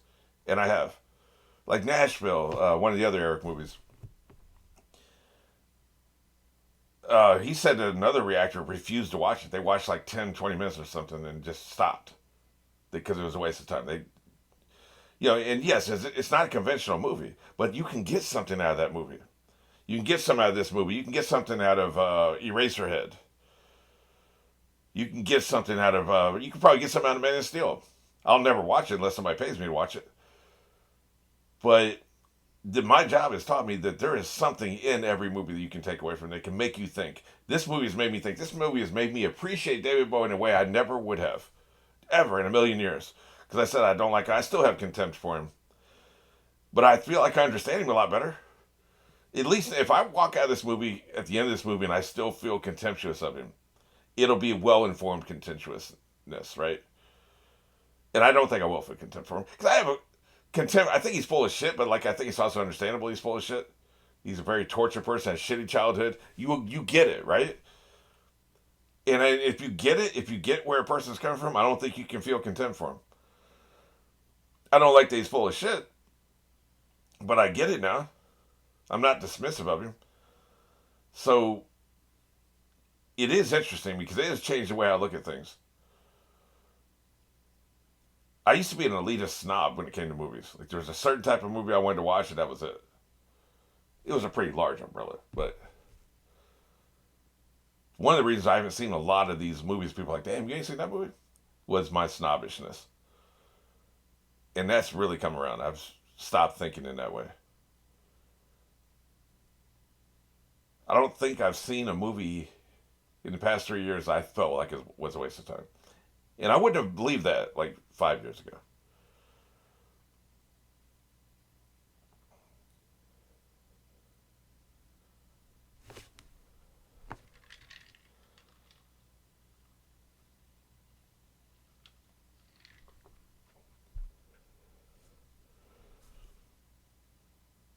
In a similar way, I think there's only a few people in this world that you couldn't have at least a 10-minute conversation with and not be bored. Like about something. You just got to find out what they were passionate about. You can't have an interesting conversation with somebody who doesn't like football if you're talking about football, for instance. But what if they love sewing? So you talk to them about sewing. What if they love children's shows? You can talk to them about Liv Maddie, right? What if they love country music? You can talk to them. As long as they have something that they're passionate about, I'm never going to be bored having a conversation with them. I may not like country music, or I may not like wrestling, for instance. But if they're passionate about it, I'm interested because they're passionate. They'll tell me things I've never known about wrestling because I don't want to know about wrestling because I don't like wrestling. But I'll be able to pull something interesting out of it because they're passionate about it. So I've always believed that. I've always believed that if you can find something somebody's passionate about, you can have an interesting, non-boring conversation with anybody on this planet. I guess I've now taken that mindset to movies. There's something in there. You just have to look for it. And when you're reacting, you're forced to look for something. You're forced to be interesting, which means you're forced to find something interesting in what you're watching.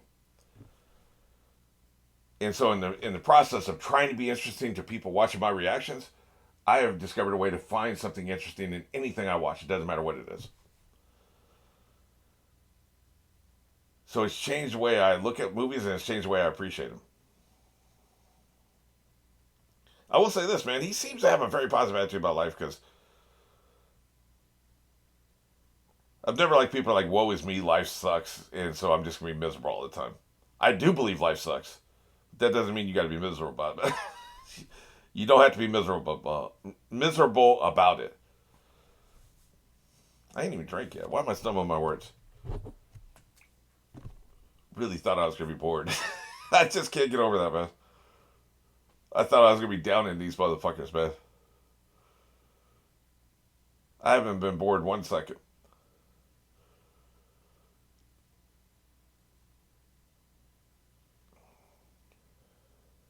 Detached is interesting because he does seem to come across that way.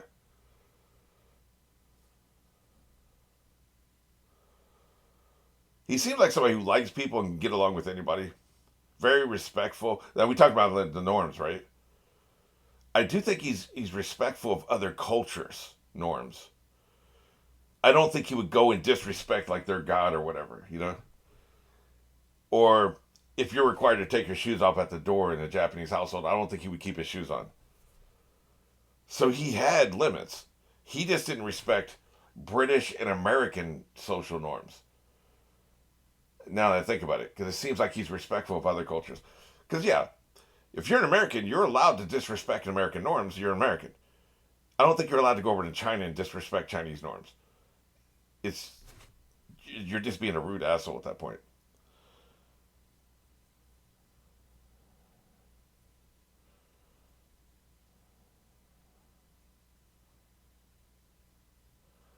He must have been like, I want you to film me at all times.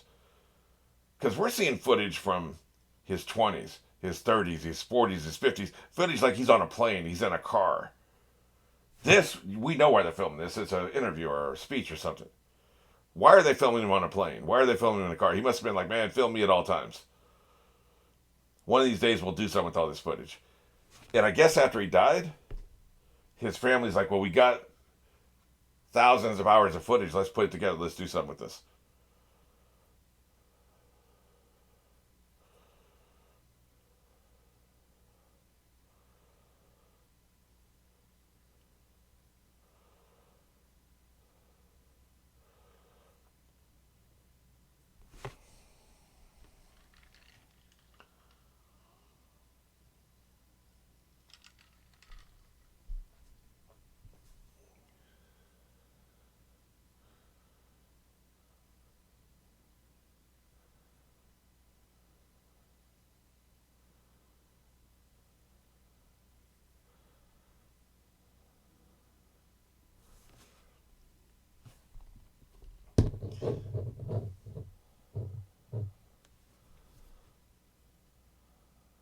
Self-imposed silence.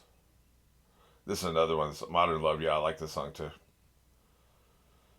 This may be my favorite of his songs. Because I like the circular nature of the lyrics of this song.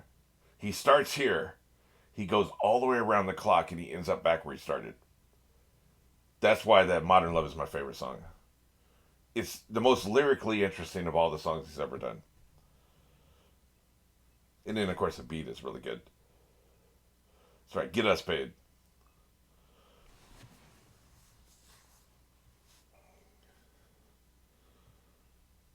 I'm probably going to put a couple of David Bowie songs on my playlist after. I completely forgot about him as an artist. I had.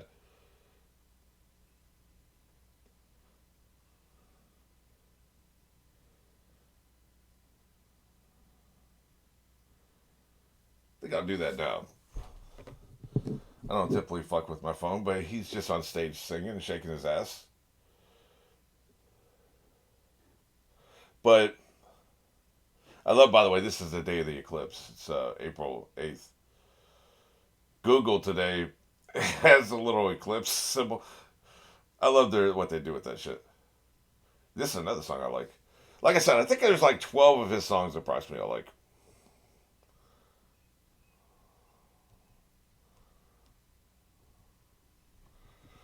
I just put in, Space Odyssey is that song. The Major Tom. It's called Space Odyssey. I forgot what it was called. I just put in David Bowie, so I'll remember later to put a couple of his songs on my playlist. Modern Love for sure. That's a really really good song.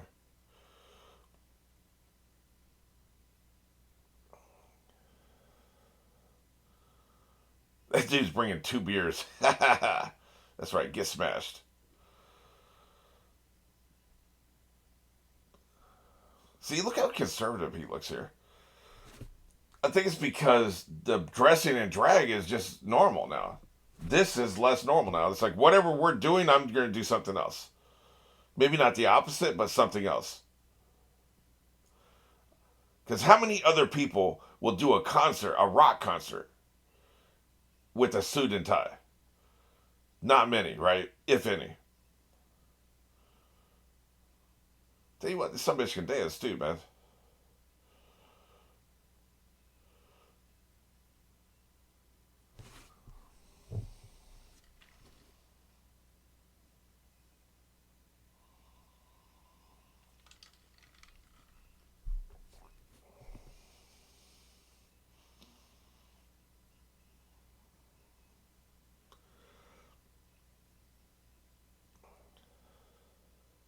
I really don't think there's any form of artistic expression he couldn't do. Like we haven't seen him do his sculptures.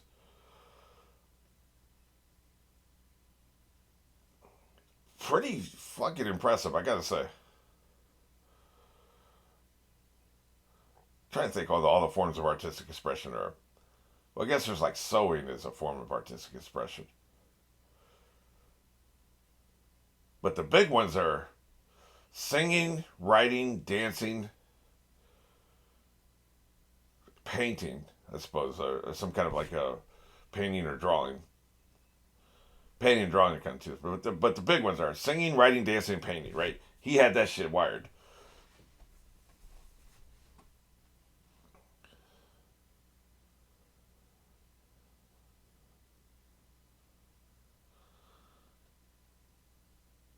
And could do them on a high level. Like, John Mellencamp paints, but his paints are crap, So I'm talking about doing it at a high level.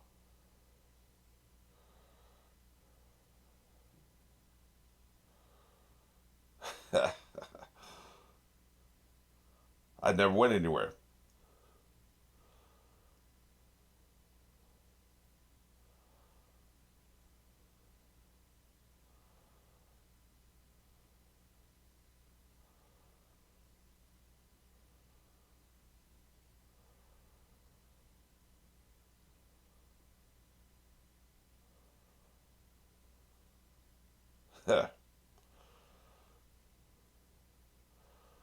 I've seen musicians say they only feel alive when they're on tour.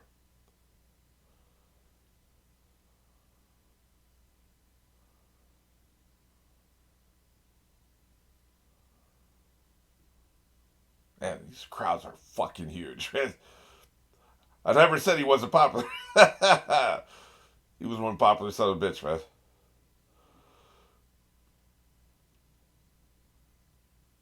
Not anymore, buddy. One day we're gonna wake up and there ain't gonna be a tomorrow, at least for us. He's looking old as hell here, Jesus.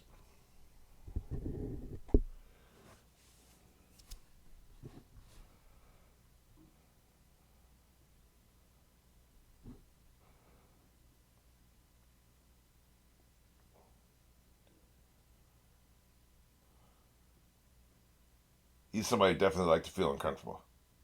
He said that earlier, and I kind of believe him. Man, the motherfucker boxed too. Come on, man. We could consider boxing an artistic expression.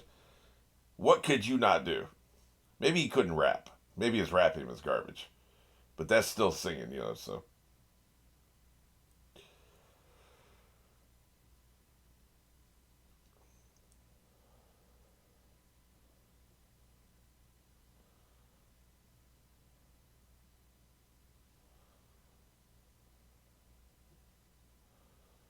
he must have had, what do they call that? An archivist, maybe? I forget. There's a word for it for a person who takes pictures and video for on sets and stuff like that. He must have had like those people just following him everywhere he went. We're taking pictures and video at all times. Like the archival footage is just phenomenal. Like how much shit they have. Other than what I do here, I haven't had a picture taken of me. Dad used to want a bunch of pictures of me, and I always resisted because I never liked it. Maybe my friend has taken a couple pictures of me in the past 5 years, maybe. But I've had one or two pictures taken in the past 5 years. And the only videos taken of me I've been putting online. So I guess this is archival footage in a way. If somebody was going to do a documentary of me.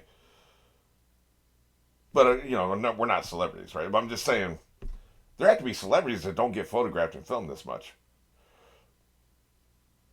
He seemed to, from an early age, he seemed to emphasize that. That's the only, because I keep coming back to, like, he's in a car looking like he's 27 years old. And they've got a camera and they're filming him in a car. Who does that? Right? So from an early age, this dude had people filming him and taking pictures of him at all times. Or at least very often. Anytime he was traveling. I just think that's interesting. It's somebody from early, like, it's like he was planning for this documentary his whole life. Madonna had one tour where she had people filming her. They followed her for one tour, right? You can't really make those accommodations everywhere you go at all times. It's inconvenient. But he did, clearly.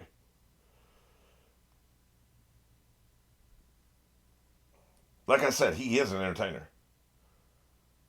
He's not a boring person. He's a definition of entertainer because you're never bored if you're watching him.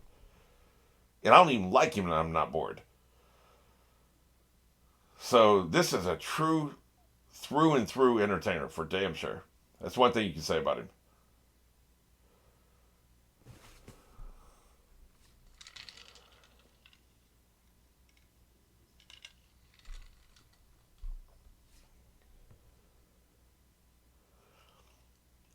Because some of these singers, I like their music. You see them in an interview, and they're some boring fucking people, man. Boring. You can't watch one 20-minute interview without being bored.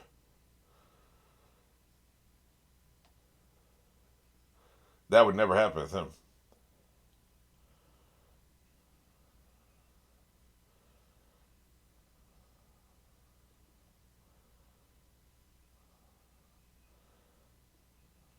These talk, speak kind of songs I've never liked. Come on, man. Throw some rhythm in there.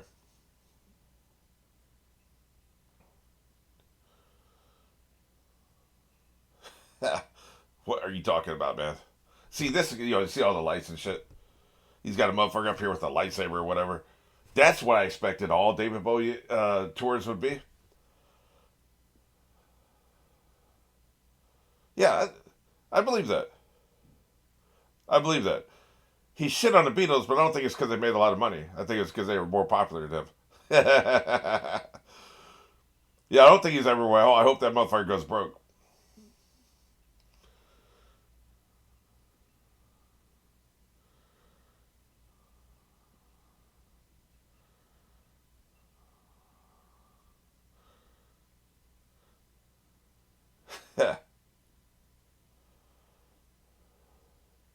Uh oh.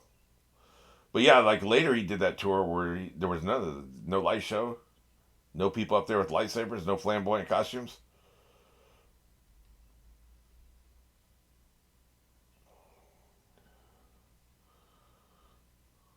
Guess him and Tina Turner did something together.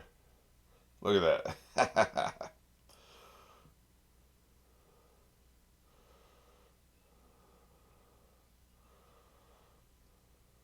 Half these songs I've never heard of. Like whatever this song is.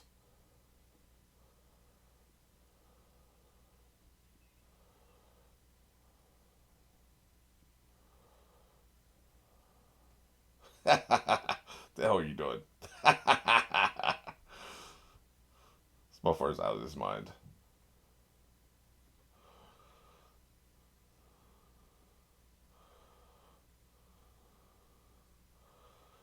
Here's another thing. He doesn't seem mean spirited, right? And that's probably the worst thing a person can be. Damn, why are you spitting in his face, dude? Probably the worst thing you can be is a mean person, right? Especially when you have a platform as large as his.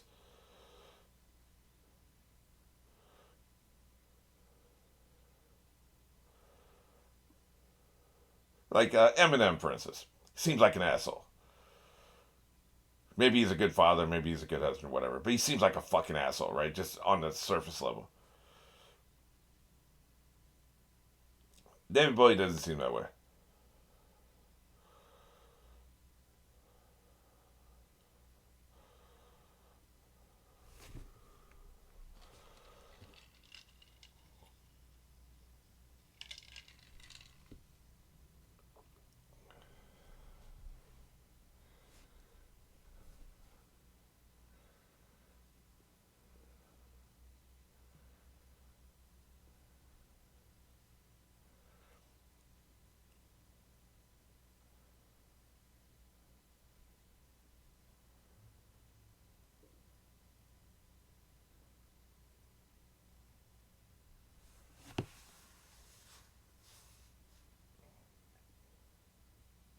A lot of shots with him in the escalators. I wonder what that's about. Because I say again, here's another situation where somebody's following for apparently no reason. they're going past him to get the shot of him going up an escalator.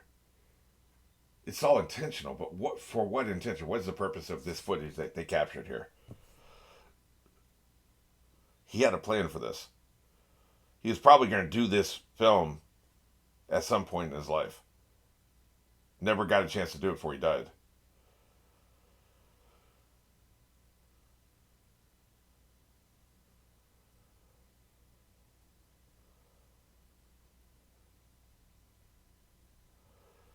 Because maybe he was going to do a documentary, and that was just another artistic thing he was going to do when he got around to it, right? And he never got around to it. Unless he did it and he specified it would be a certain number of years after his death before they'd release it. That's possible, I guess. I don't know why. Wait 6 years after I died to put it out. Why would you do that? I don't know. Maybe he did, though. Is this the same shot we saw before? This is. They reused that footage.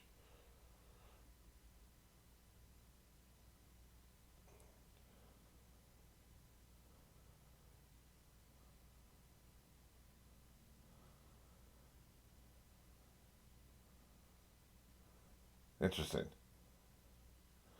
That's how he's separated. If they didn't like this song, they're not rejecting me because that's not me.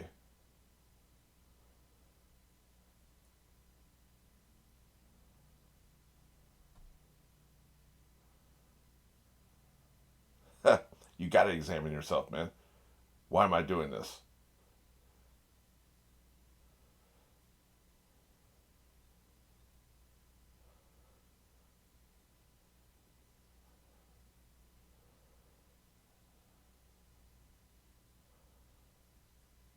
The fuck you pointing at?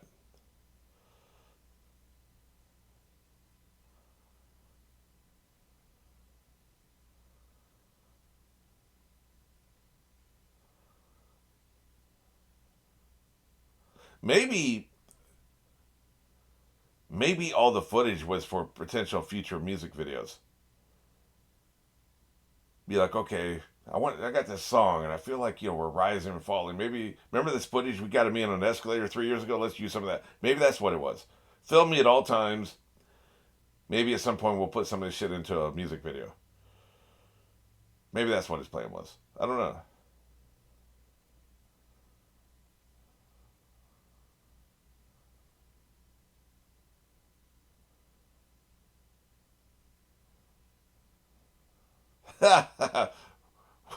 Well, that's a dark interpretation of the text. What's wrong with loving people, man? Oh, okay. He rejects it. Don't be throwing my words up from 5 years ago. I'd change all the time. I'm curious now if he ever married. Because he seems to be shit talking relationships quite a bit.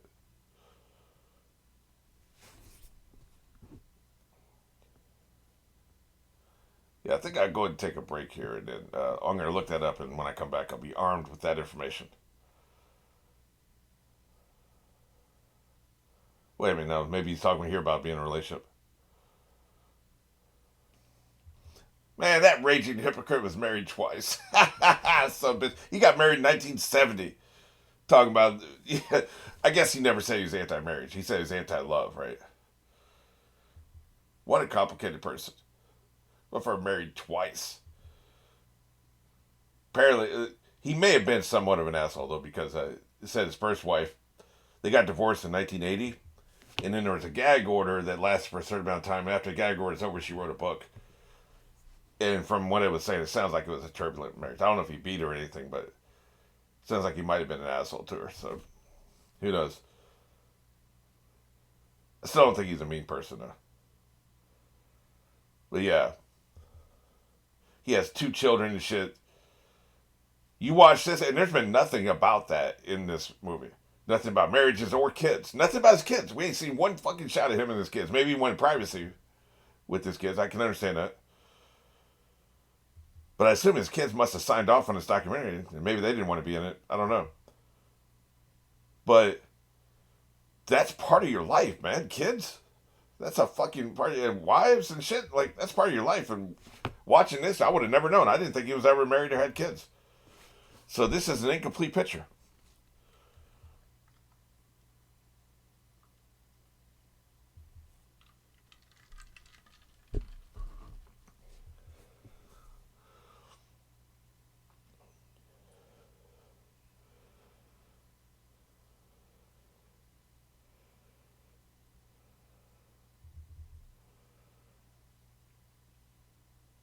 Oh, he finally mentions being married. Okay, I take that part back. This must have been the second marriage. I think it was 92, they said. Some shit.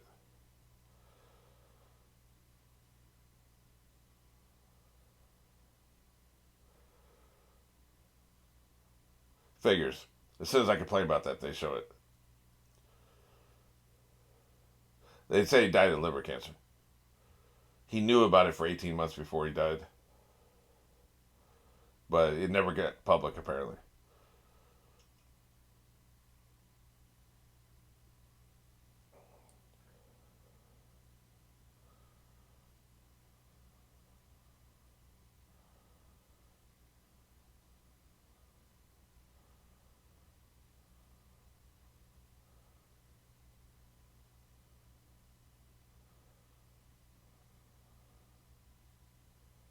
Hmm.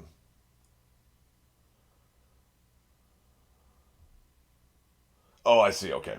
I thought they meant entertainment literally. You can't entertain the idea of death when you're young. Yes, I agree with that.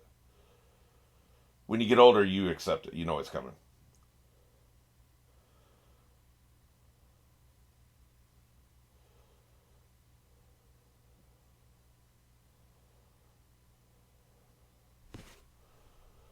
He's not a person who commits to anything. A lifestyle, a relationship.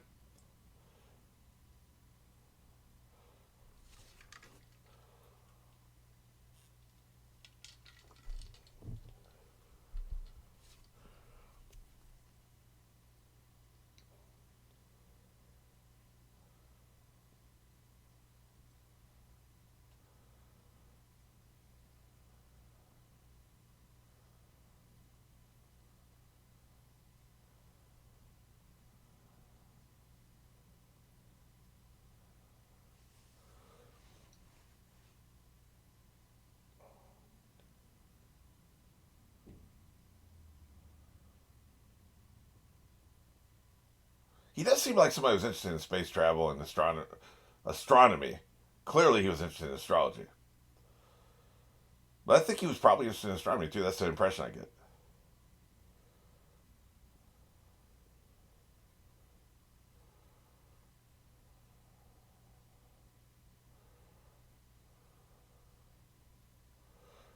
I wonder if he ever got into quantum theory because that's some wild ass shit. Probably so. He would have liked quantum theories. All chaotic. Nothing normal about it whatsoever.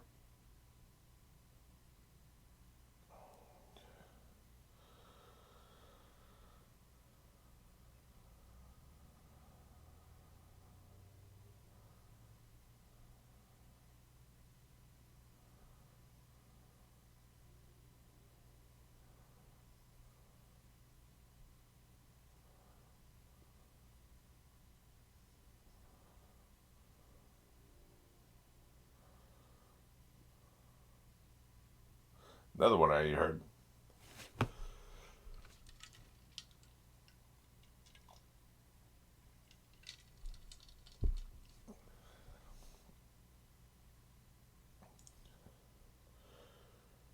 Some of this I know is stock footage, and some of it I know is from movies. Like I think that was what the hell was that? Event Horizon. That one shot I think was from Event Horizon. I've called out some of the other movies I've recognized. War of the Worlds. That's what made me think like that's just the kind of chaotic shit. I'd be like, yeah, let's use this 2 seconds from War of the Worlds in my documentary. Feels like him, right? But some of this stock footage, some of it seems to be like computer generated. I wonder if it was done specifically for the purpose of this, or it's just something cool somebody saw and stuck it in there, right?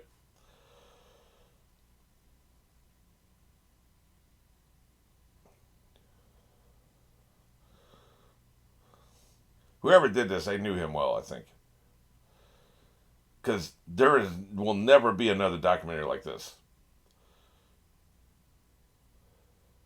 Yeah, let's throw in a rocket firing in the middle of this concert scene, right?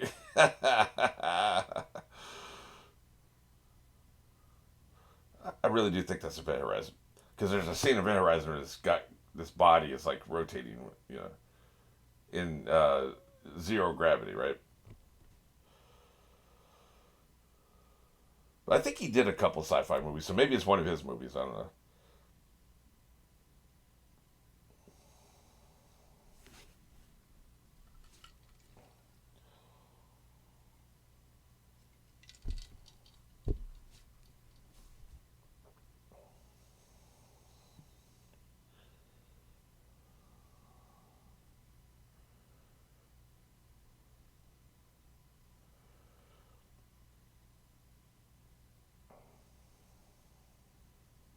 This feels vaguely familiar.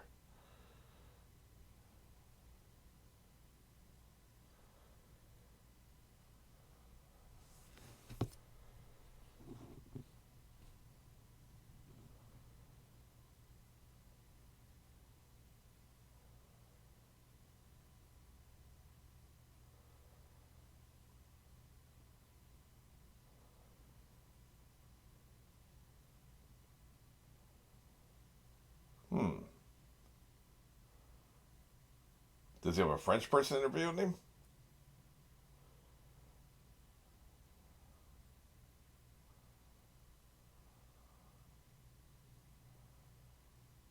The fact that he did. Here's another thing too. By the way, there's film acting.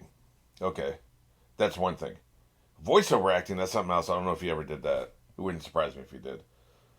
And then there's stage acting. These are three completely different acting types. Just because you're a good stage actor doesn't mean you're going to be a good voiceover actor or a good film actor, and vice versa.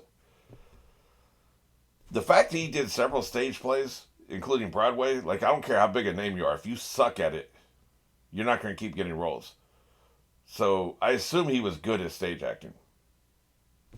That's another art form that he was good at, because stage acting is different than film acting. I don't think I've ever seen his film acting. I don't think I've seen a movie he's done. Pan's Labyrinth is on my list of things I got to do for Mario, and I'm gonna do it. It'll be interesting to see him in that after I've seen this. But I don't think I've seen him do any film acting. But I assume he's good at that. Was he in New Jack City? Was he in New Jack City? I don't remember. I've seen that movie. That's a wild movie. But anyway, the fact that we've seen several different things that he's done in stage acting tells me this is just, yeah, true Renaissance man.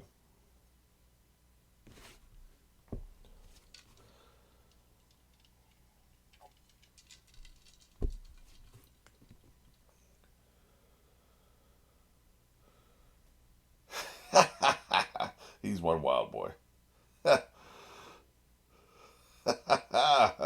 The many faces of David Bowie is what I would have called it. That's not chaotic enough, though.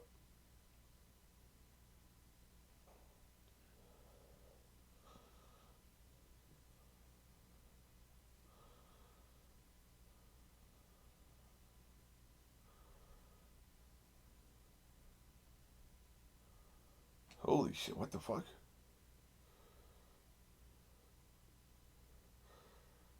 Yeah, some of this is so stock footagey, right? Like, where does all this come from?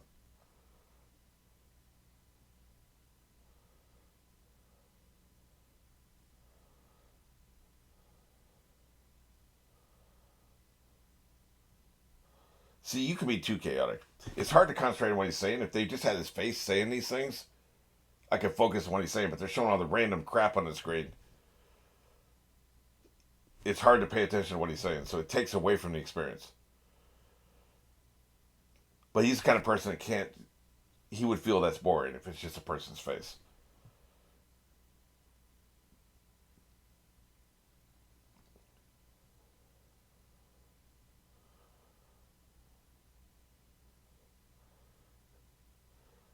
I don't know, man. I don't know if I necessarily believe that. You're going to be outside your level of competence if you're always pushing boundaries. First, you need to achieve. You need to master where you're at before you move forward. And according to him, you just keep moving forward without mastering where you're at. You're going to be. You're going to drown, to use his metaphor.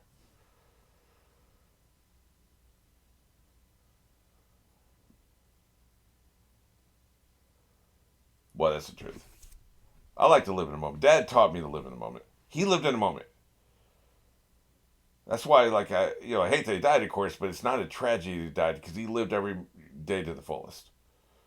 He really did. He lived in a moment. He appreciated where he was, and he taught me that sensibility.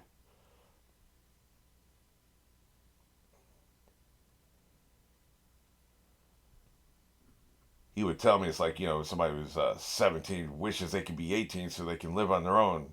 When they're 18, they wish they could be 21 so they could drink. When they're 21, they wish they could be 24 so they're out of college.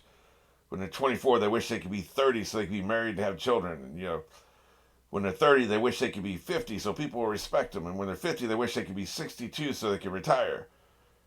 And then suddenly they're 62 and they're old and their whole life is gone. They never appreciated where they were. He'd tell me this constantly, right? Just what I told you there, probably a longer version of it. He would constantly drill that in my head, made me appreciate the moment I was living in. And I took that to heart. I've always been that way. Wherever you are, appreciate that tomorrow's going to come. Trust me, it'll come.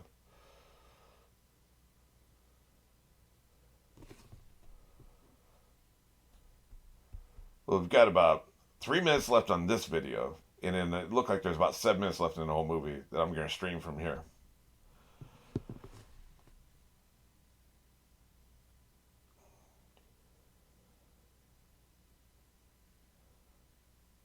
In the chaotic nature, it doesn't feel like they're wrapping this up, so it might just end.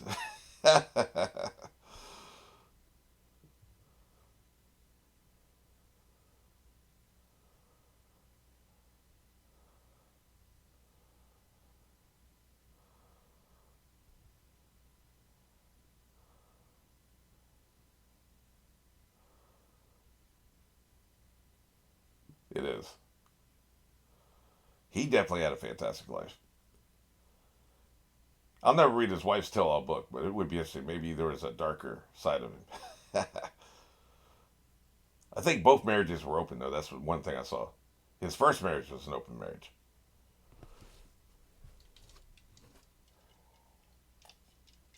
Excuse me. What's with the fucking tail? What is happening?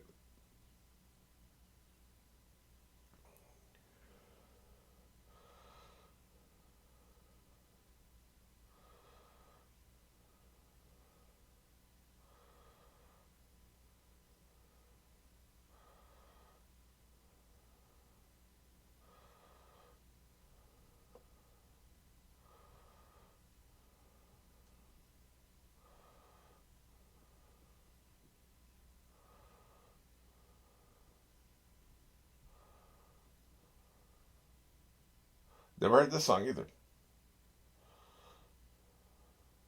It's kind of good, though. I kind of like this.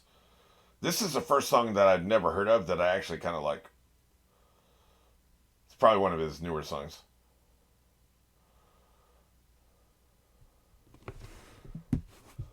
I'll put this on my playlist too.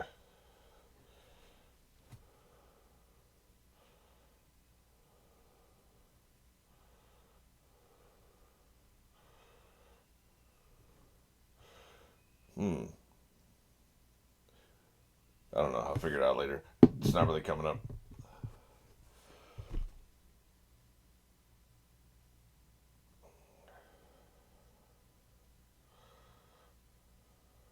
I know Twin Peaks got introduced to me like 3 or 4 songs. I like one of them was Zombie. Half my playlist is probably shit I heard in movies or TV shows. It's like, oh yeah.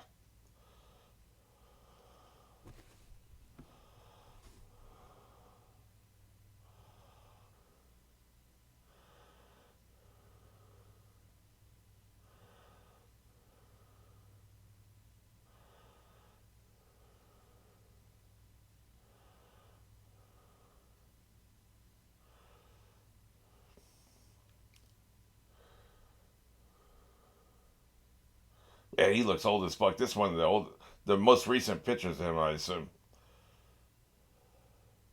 He aged gracefully, unless he had work done, which wouldn't surprise me. He doesn't seem like somebody who'd be intimidated by plastic surgery. But he aged gracefully, I'll give him that. Unlike me, motherfuckers thinking I'm in my 60s, boy, I want to whip their asses. Like, you are out of your fucking mind. I've had that more than once. A bunch of people have said that shit. Like, you are out of your fucking mind.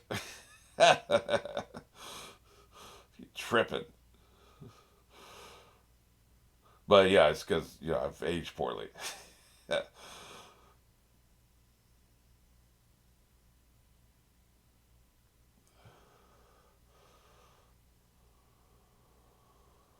This is a good song, man. I like this. None of the other new songs I heard were any good.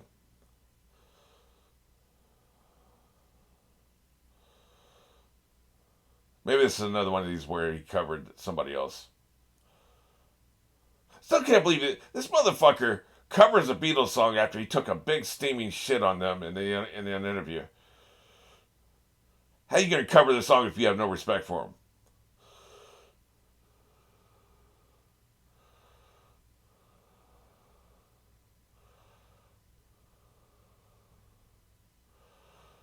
There's a certain coherence to this documentary. All the songs I like of his have appeared in this documentary, which means they probably did most of his biggest hits at some point during this documentary, which you have to do, right? Is that it? That's a wrap. Yeah. Well, I gotta say, man, it was a pain in the ass to record. My God, that there's fucking streaming issues, but that's not the fault of the written, directed, and edited by some random dude, Brett Morgan, whoever the fuck that is.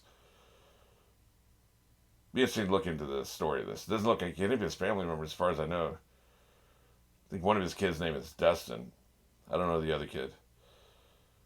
But anyway, that's not the movie's fault. Just taking a movie as itself, interesting, man. Well worth watching. Again, not something I would have ever fucking watched in a million years, but I don't regret it.